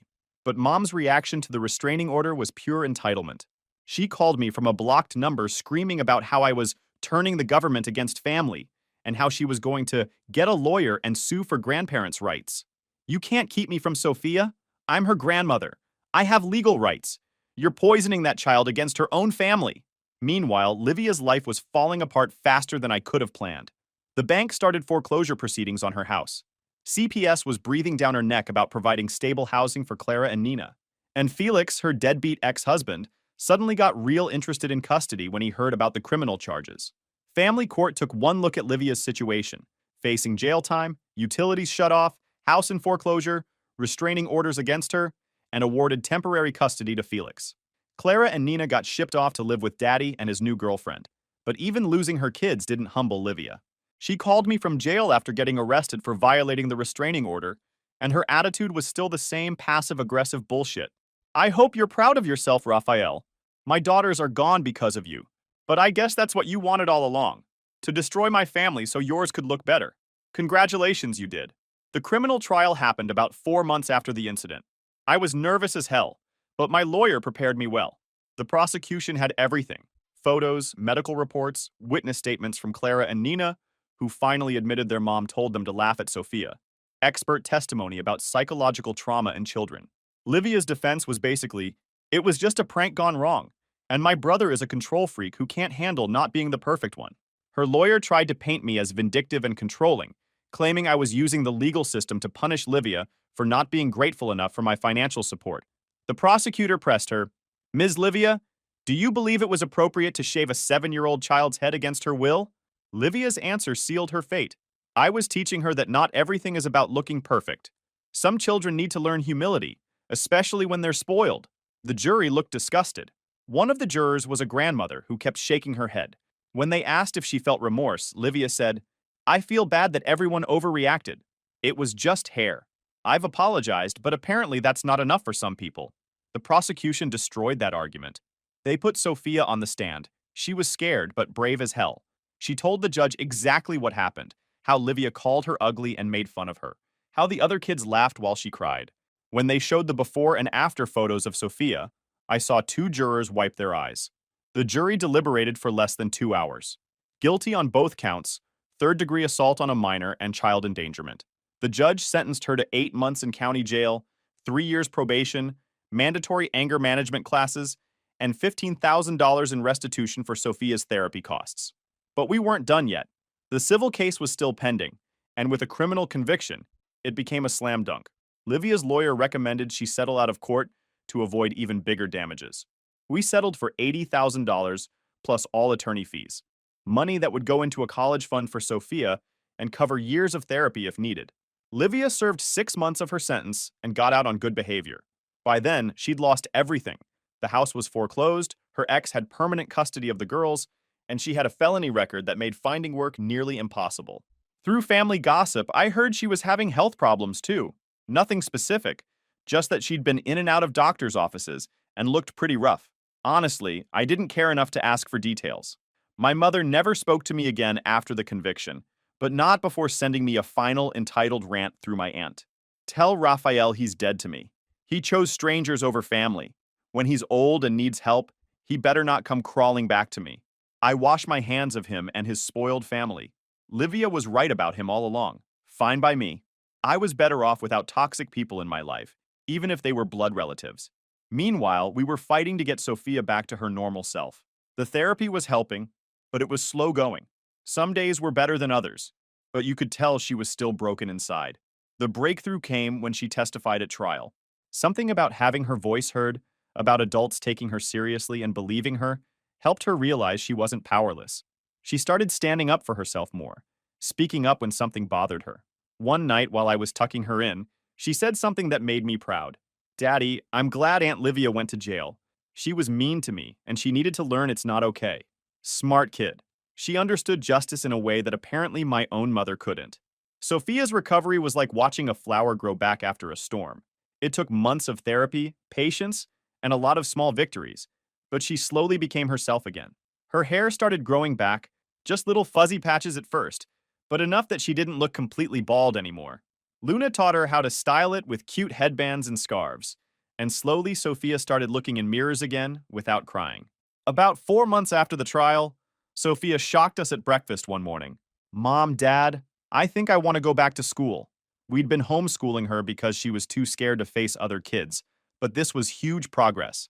Her first day back was nerve-wracking for all of us, but her friends welcomed her with hugs. A few asked about her short hair, but Sophia had practiced her response. "I cut it short because I wanted to try something new. I like it." Over the next few months, she slowly became herself again. Started going to birthday parties, hanging out with friends, singing Disney songs at full volume in the car. Her hair grew out to shoulder length, and while she'd sometimes touch her head like she was checking if it was still there, she wasn't doing it with sadness anymore. The best part was watching her personality come back stronger than ever. Sophia started telling jokes again, pestering me to play video games with her, getting excited about normal kid stuff. She was like she'd been through fire and came out tougher. It had been almost exactly 1 year since I'd cut off contact with both Livia and my mother when I got that call that changed everything. Unknown number. When I answered, my mom's voice came through. "Raphael?" I almost hung up right there, but something in her voice stopped me. She sounded different, smaller. "What do you want, Mom?" "Son, please, you need to hear this. It's Livia. Don't you dare bring her name. She has cancer, Raphael. Stage 3 prime." Her voice cracked. I just froze when I heard that. Then she continued. "She's been doing chemo for 2 months and it's not looking good." I felt a weird mix of emotions. Satisfaction, guilt, anger, and something I couldn't quite name. And she's asking for you. She wants to see you. "Please, Raphael, she's your sister." There it was. The guilt trip I'd been expecting. But her voice sounded genuinely scared. "Mom, after everything she did to my daughter, after everything you said to me, you think I'm just gonna—" "I know," she interrupted. "I know I said terrible things. I know Livia did something horrible. But she's different now. This whole thing has changed her. Please, just think about it. Be the bigger person." She hung up before I could respond. I told Luna about the call that night. We talked for hours about what to do. Part of me wanted to ignore it completely. Livia had made her bed, but Sophia overheard us talking and surprised me with her question. "Daddy, is Aunt Livia really sick?"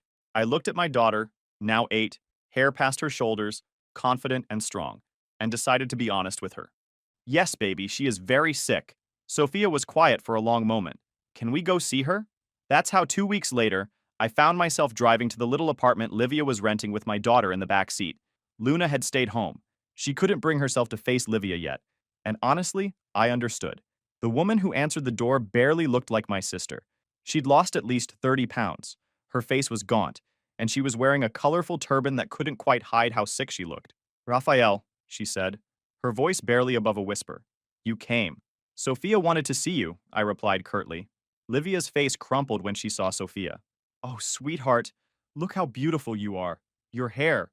We sat in her tiny living room while Livia went through what I assumed was her prepared speech. She talked about how sorry she was, how the cancer had made her realize what was really important, how she thought about what she'd done every single day. I was jealous, she said, looking directly at Sophia. I was jealous of how perfect your life seemed, how happy you always were. I wanted to take that away from you because I was miserable. I'm so sorry, brother. Sophia listened quietly, occasionally glancing at me. Livia kept adjusting her turban as she talked, clearly self-conscious about what was underneath. Sorry? Really? I know I don't have the right to ask for forgiveness, but I need to. Then something came over me. Maybe it was seeing her try to hide her baldness the same way Sophia had tried to hide hers. Maybe it was just pure pettiness. But I did something that I'm not proud of. I stood up, and before I could stop myself, I reached over and pulled off her turban. Livia's hands flew to her head, but it was too late. She was completely bald, just like Sophia had been. Her scalp was pale and covered with small scars. Now you have your niece's bad haircut, I said, echoing her words from that day. Bald and ugly. Livia's face went red. She started crying, not the angry crying from before, but deep, ashamed sobs. She covered her face with her hands, her bald head exposed and vulnerable. I'm sorry, she whispered. Please don't do that. I stood there watching her cry. At that moment, I felt that satisfaction I'd been waiting for. This was it. This was her finally understanding what she'd put Sophia through. But then Sophia did something that caught me completely off guard. She got up from the couch and walked over to Livia. Without saying a word, she gathered her long hair in her hands and held it out. Aunt Livia, she said in her clear 8-year-old voice. You can have my hair. The room went completely silent. Livia looked up at Sophia with shock and confusion. What? My hair, Sophia repeated. You can have it. I know what it feels like to not have hair and be sad about it. Livia stared at my daughter, this little girl she'd traumatized, offering her the one thing Livia had tried to destroy. Sophia, no, Livia whispered. I don't deserve, after what I did to you. It's okay, Sophia said simply. You were sick then too, just different sick. And now you're more sick. That's when Livia completely broke down. She pulled Sophia into a hug and sobbed into her shoulder. I'm so sorry, she kept repeating. I'm so sorry. You're such a good, sweet girl, and I was horrible to you. I watched my daughter pat Livia's back awkwardly, while my sister cried harder than I'd ever seen. This wasn't the manipulative Livia I knew. This was someone genuinely ashamed of what she'd done, faced with forgiveness she knew she didn't deserve. It's okay, Aunt Livia, Sophia said. People make mistakes. Daddy says what matters is if you're really sorry and try to be better. We ended up at a salon that afternoon. Sophia sat in the chair while they cut off about 10 inches of her beautiful hair. She was nervous but excited, chattering about how they could make it into a really pretty wig for Livia. Livia held the ponytail of hair in her hands like it was made of gold, tears still streaming down her face. The wig maker said it would take a few weeks to complete. In the meantime, Sophia's shorter hair, now just above her shoulders, looked amazing on her. She kept looking in mirrors and grinning. I look older, she announced proudly. Over the next few months, I started visiting Livia regularly. Not because I'd completely forgiven her, but because Sophia wanted to see her aunt. And honestly, watching Livia's genuine remorse was its own kind of closure. Livia's health declined rapidly. The wig made from Sophia's hair was beautiful, and Livia wore it every day, but you could tell she was getting sicker. She spent most of our visits apologizing. To Sophia, to me, even to Luna when my wife finally came with us one day. She died 4 months later. Sophia cried at the funeral, not for the aunt who had hurt her, but for the woman who had asked for forgiveness and meant it. My mother and I still don't talk much, but she sent a card after Livia's funeral thanking me for letting Sophia donate her hair. Your daughter has a better heart than any of us deserved, she wrote. And she was right. Story 6.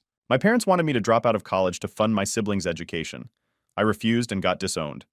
Now they want me back after I landed a university job. I've always known that my parents didn't care about me as much as they did about Liam or Sarah. It's been that way since we were kids, but for some reason, I never expected them to just cut me off like that. I mean, who disowns their own kid just because they want to stay in college? But here we are. So let me break this down. I'm in my second year of university. It's not some Ivy League school like Liam got into, but it's a good state university, and I worked hard as hell to get there.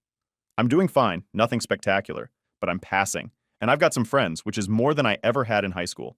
Things were going all right for the first semester, but then the second semester started, and everything went to crap. It was one of those Saturdays where I'd been in my room all morning, just doing schoolwork and catching up on some Netflix. I hadn't even thought about what my parents were up to because, they don't really care what I'm doing anyway.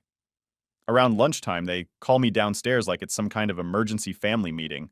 I walk down and I'm thinking, oh, maybe they're finally going to ask me about how school's going or, I don't know, show some interest in my life. Yeah, right. I sit down on the couch and my dad starts talking. He's using that lawyer voice he's got, you know, the one where he sounds all reasonable, but you can tell he's just manipulating the conversation. He's like, Maya, we've been thinking about your future. We want to talk to you about something important. And in my head, I'm like, okay, maybe they've got some advice about internships or something. Nope. My dad goes, we've decided that it would be best for you to take a break from college.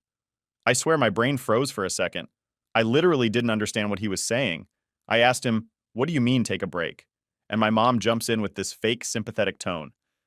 You've been doing okay, honey, but we think it's time you start contributing more to the family. Liam is starting law school soon, and we need to make sure Sarah's future is secure too. That's when it hit me. They wanted me to quit school and get a job to help pay for Liam's law school and Sarah's college fund. No joke. They didn't even try to sugarcoat it. My own parents were asking me to give up my education, something I've been busting my ass for, so they could support Liam and Sarah. Like, what the actual hell? I just sat there, staring at them, trying to process it. Are you serious? I asked. My dad, still in that damn lawyer voice, goes, this is a practical solution, Maya. College hasn't been working out as well for you as we hoped. We think it's better if you start working full-time and contribute to the household. You can always go back to school later. Go back later? Like it's that easy. I couldn't believe what I was hearing. I tried to explain that I was doing fine in school, that I had plans for my future, but they weren't having it. My mom, always the queen of passive-aggressive insults, says, not everyone is cut out for higher education, Maya. There's no shame in honest work. At that point, I couldn't hold it in anymore. I lost it. So, you want me to drop out so you can pay for Liam and Sarah? I asked, my voice cracking. What about my future? Do I not matter at all? And you know what they did? My dad sighed like he was so disappointed in me, and my mom just shook her head. We've given you plenty of chances, Maya, my dad said. You've never been as focused as your siblings. We're just being realistic about where you fit in this family. That hit hard. Like, really hard. It wasn't just about the money or school. It was about how they've always seen me. Like I'm some sort of afterthought, a backup plan if Liam or Sarah doesn't pan out. And in that moment, I realized that no matter what I did, I was never going to be good enough for them. So I did something I never thought I'd have the guts to do. I stood up, looked them dead in the eyes, and said, I'm not dropping out. If you're done with me, fine. I'll figure it out on my own. The room went dead silent. My mom looked like she'd just seen a ghost, and my dad, well, he just looked pissed. I think they honestly thought I'd cave, that I'd just nod my head and agree to their stupid plan. But not this time. I was done being their backup plan. So, after that whole conversation with my parents, I was still pretty much in shock. Like, what just happened? One minute I'm in college, doing fine, and the next I'm being told I'm basically useless and need to quit everything I've been working for to help Liam and Sarah. It was like a slap to the face, but at the same time, I kind of wasn't surprised. This was just how it always was with them. Liam and Sarah were the stars, and I was, I don't know, the background character. Anyway, after I told them I wasn't quitting school, things got even weirder. My dad didn't say anything at first, just kind of stared at me like I'd insulted him.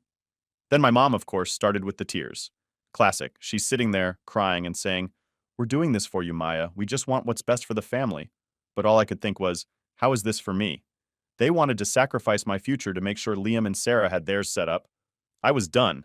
I'd had enough of their guilt trips and their constant favoritism. So I told them flat out, I'm not quitting school. If that's what you want from me, I'll just leave. I expected more yelling, more tears, maybe even a fight. But instead, my mom just kept crying, and my dad muttered something about, you'll regret this decision. But they didn't try to stop me. It's like they didn't even care if I left or stayed.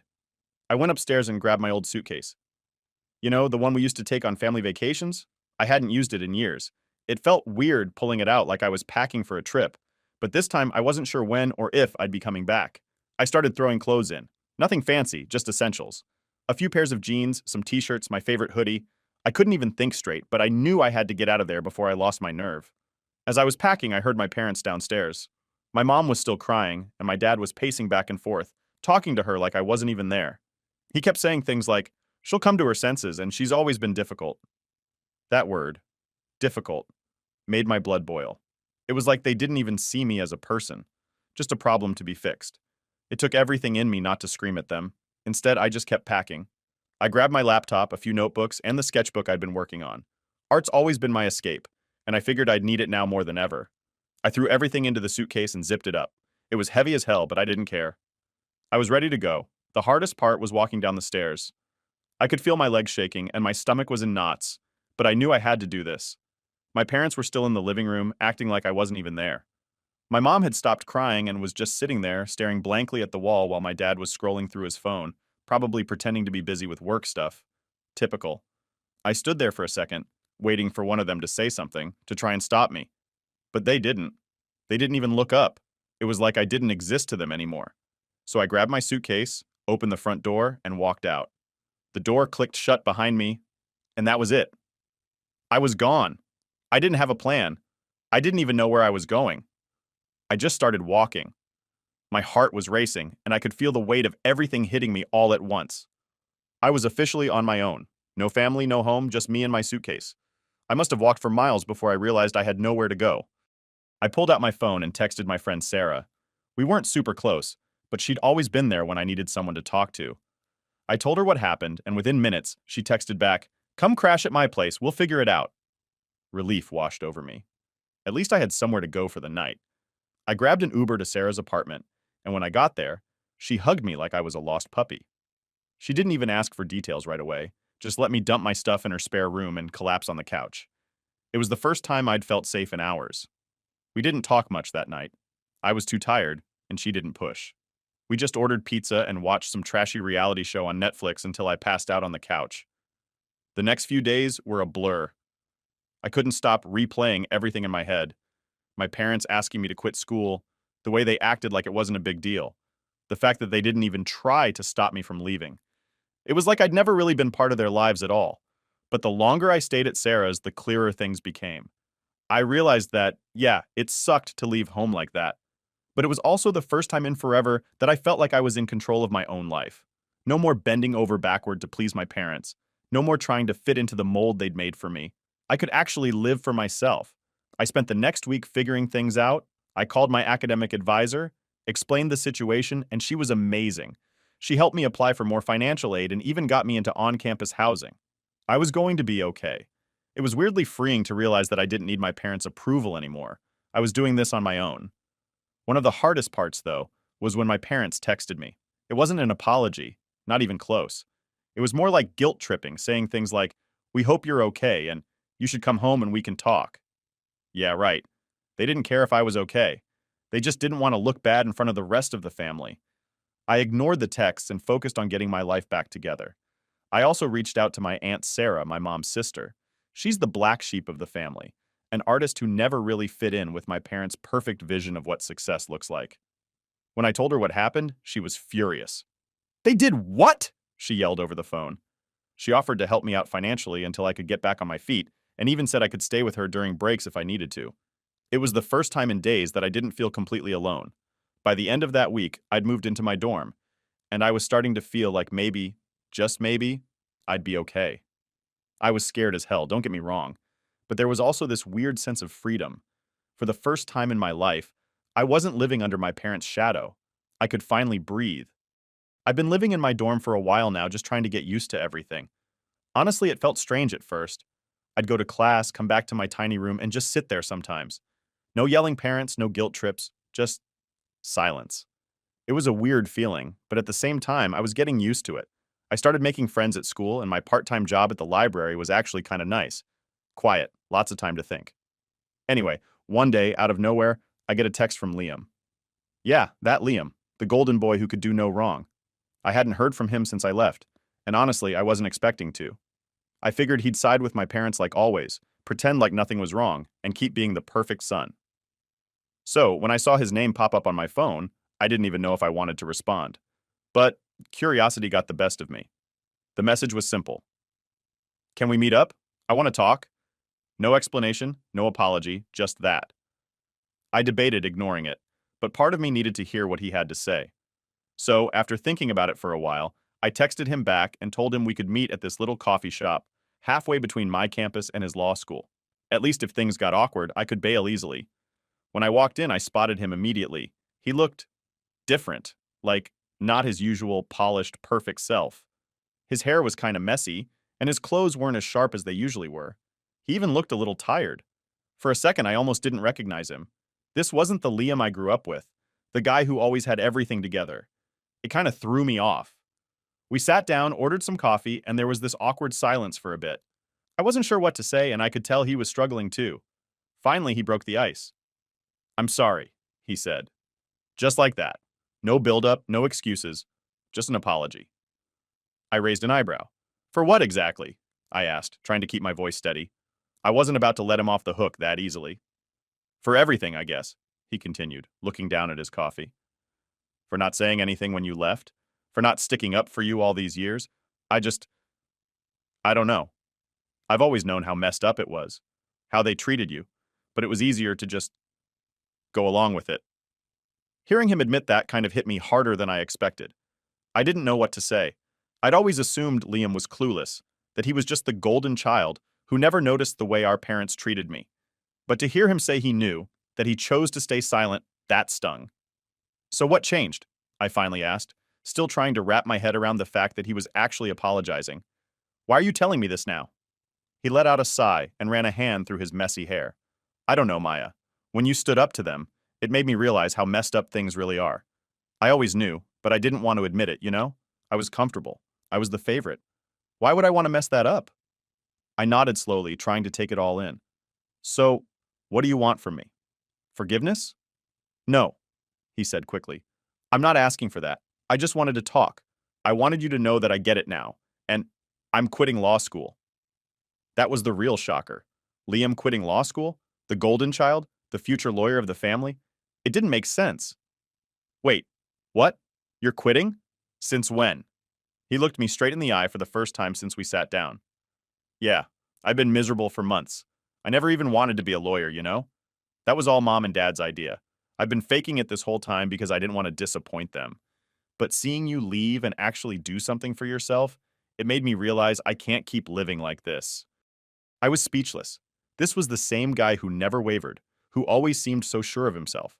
To hear him admit that he'd been miserable, that he was only doing what our parents wanted, it blew my mind. "So what are you going to do?" I asked, still processing everything. He leaned back in his chair and smiled for the first time. "I'm going to be a teacher. That's what I've always wanted to do. I just never thought it was an option, but I'm done trying to live up to their expectations. I'm applying to an education program next semester." I didn't know whether to be happy for him or angry. Part of me was still pissed that he'd stayed silent all those years, that he never once stood up for me. But another part of me was proud of him for finally breaking away from our parents' control. It was a weird mix of emotions, and I wasn't sure how to feel. We sat there for a while, just talking about everything. He told me how hard it had been growing up with all the pressure from our parents, how he always felt like he had to be perfect. He admitted that he envied me for being able to walk away, for not caring about what they thought anymore. That kind of threw me off. I never thought Liam envied me. I always saw him as the one who had it all figured out. For the first time in my life, I felt like I was actually seeing Liam. Not the perfect, polished version of him that our parents had created, but the real him. And honestly, he seemed just as lost as I was. Maybe even more. As we wrapped up our conversation, Liam hesitated for a second before asking, "Do you think we could hang out more? I mean, I know I wasn't really there for you before, but I'd like to try, you know? Make things right." I didn't answer right away. It wasn't something I could just say yes to without thinking. But after everything he'd told me, after seeing this side of him I never knew existed, I figured maybe it was worth giving it a shot. "Yeah," I said finally. "I think we can try." He smiled, and for the first time in years, it felt like we were actually on the same page. It wasn't perfect, and I still had a lot of anger and resentment to work through, but it was a start. As I walked back to my dorm that day, I couldn't help but feel a weird mix of emotions. I was still pissed at my parents, still trying to figure out what my next steps were, but at least I wasn't alone in it anymore. For once, Liam and I were in the same boat, both trying to figure out who we were outside of our parents' expectations. It wasn't the resolution I expected, but it was something, and for now, that was enough. So after that whole coffee meetup with Liam, I was feeling pretty weird about everything. I mean, on one hand, I was kind of glad he finally got what I've been going through, but on the other hand, I was still pissed at him for staying quiet all those years. And then there was the fact that I hadn't heard from my parents since I left. Nothing. It was like I just didn't exist to them anymore, which was honestly the most messed up part of it all. That is, until I got a message from my mom. It wasn't anything heartfelt or apologetic, though. It was more like a guilt trip disguised as concern. Typical. The text popped up one evening while I was sitting in my dorm room trying to focus on some assignments. My phone buzzed, and there it was from my mom. Maya, we've been thinking about you. We hope you're doing okay. Please come home. We miss you. Yeah, sure they missed me. They missed having someone to boss around. At first I wasn't even going to respond, but something about that message just rubbed me the wrong way. It was like they were pretending nothing had happened, like they didn't kick me out because I wouldn't quit school for Liam and Sarah. I sat there, staring at my phone, debating whether to even bother replying. But then, before I knew it, my fingers were typing. You guys miss me? Really? You didn't seem to care when you asked me to drop out and pay for Liam and Sarah's future. What's changed now? I sent it before I could second guess myself. There was no way I was letting them get away with acting like the past few months didn't happen. I wasn't going to just crawl back and pretend like everything was fine because it wasn't. About an hour later, my phone buzzed again. This time, it was a longer message. My dad had jumped in, of course. He wrote, Maya, that's not fair. We were trying to make the best decision for the family. We've always done what we thought was right for all of you. And sometimes that means making hard choices. But you've always been part of this family. It's not too late to come back and talk. I couldn't believe what I was reading. Hard choices? For the family? What about me? It wasn't like I was asking for anything special, just a chance to have my own future. But here they were, making it sound like I was the one being unreasonable. It made my blood boil. I wanted to throw my phone across the room, but instead, I took a deep breath and typed out another message. You know what's not fair? Being treated like I don't matter. Being asked to give up everything for Liam and Sarah. I'm doing fine now, and I don't need you guys trying to guilt me into coming back just because you feel bad. You made your choice. I made mine. It took a few minutes, but my dad responded again, and this time he didn't hold back. You're being selfish, Maya. We raised you, gave you everything you needed, and this is how you repay us? By abandoning your family when things get tough? I expected better from you, but I guess you've always been difficult. There it was again. Difficult. That word they've always used to describe me when I didn't fit into their perfect little plans. Like, sorry, I wasn't the star athlete or the beauty pageant winner or whatever they wanted me to be. I was done with that word, done with their guilt trips. I didn't reply. I couldn't. I didn't have the energy to argue with them anymore. The next few days were quiet. I didn't hear from them again, and honestly, I was relieved. But then things got even worse. A few of my relatives, my aunt, my grandma, even a cousin, started texting me out of the blue. Turns out my parents had been talking to them, probably trying to paint me as the villain who abandoned the family. My aunt's message was the worst. She said something like, Maya, you need to apologize to your parents.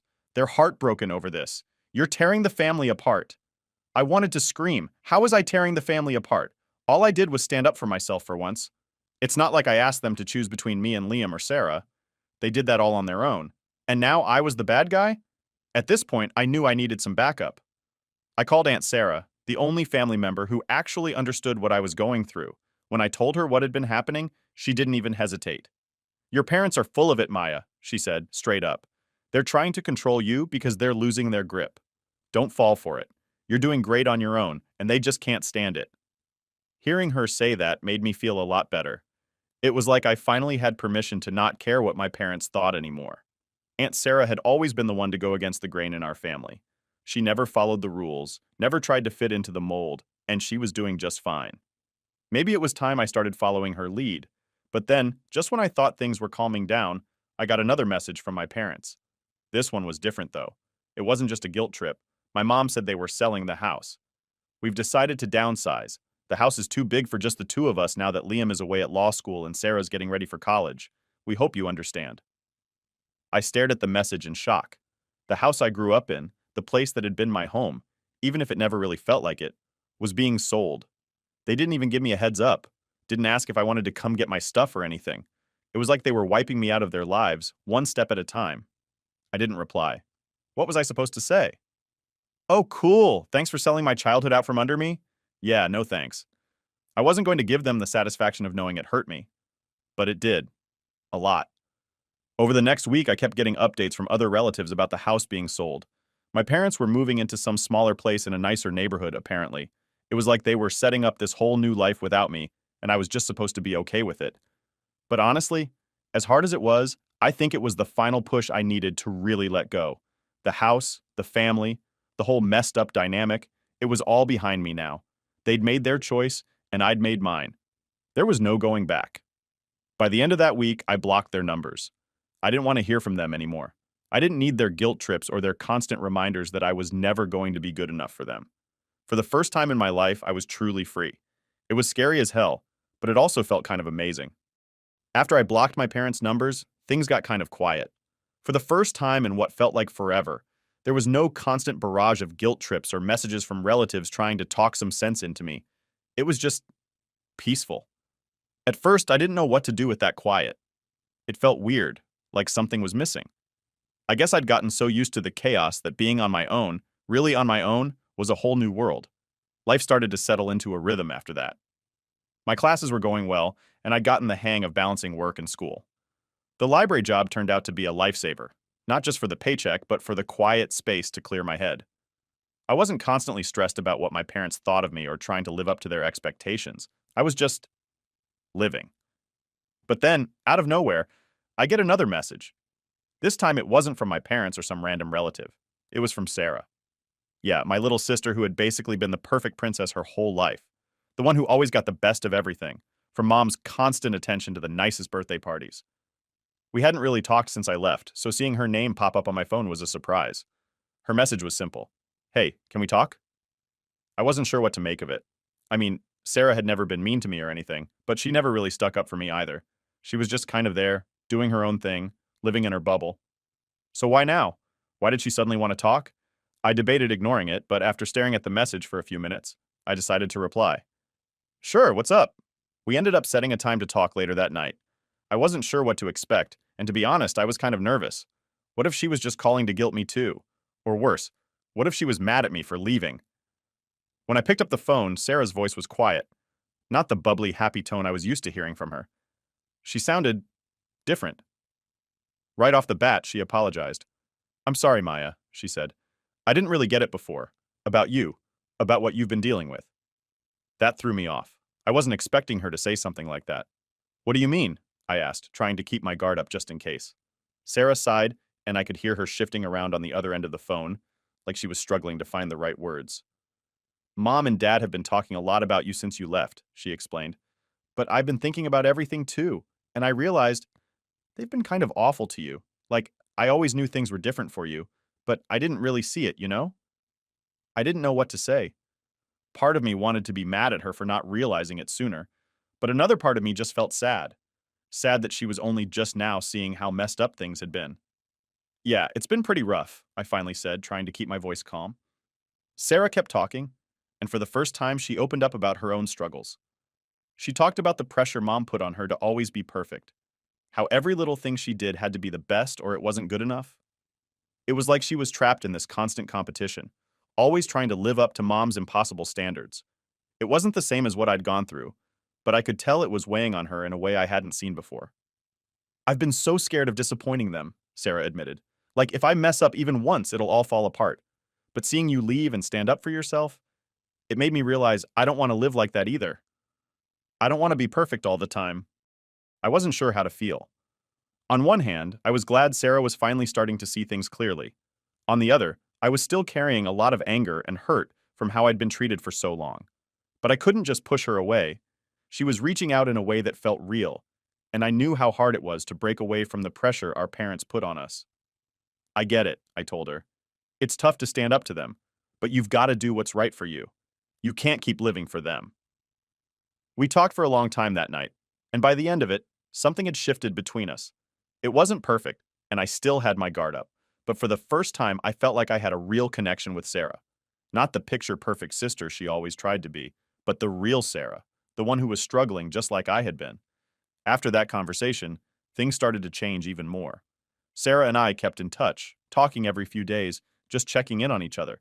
She was still figuring things out, but I could tell she was trying to take control of her own life, not just live the one our parents wanted for her. And in a weird way, I felt proud of her.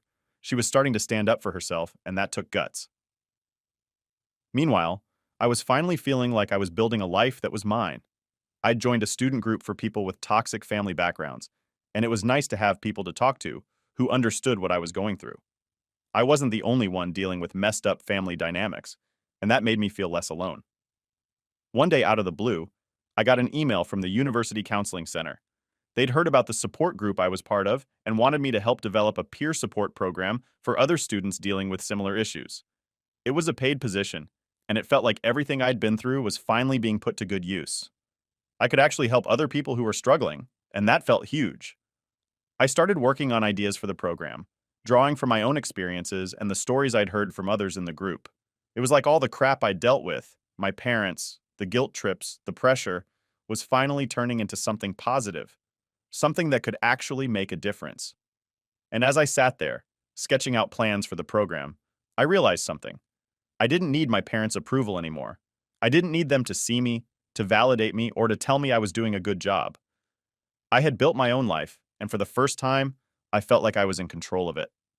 Sure, there were still tough days, days where I missed the idea of having a normal family, where I wished things could have been different, but I was okay with that. I was learning how to be okay with myself, and that was something my parents could never take away from me.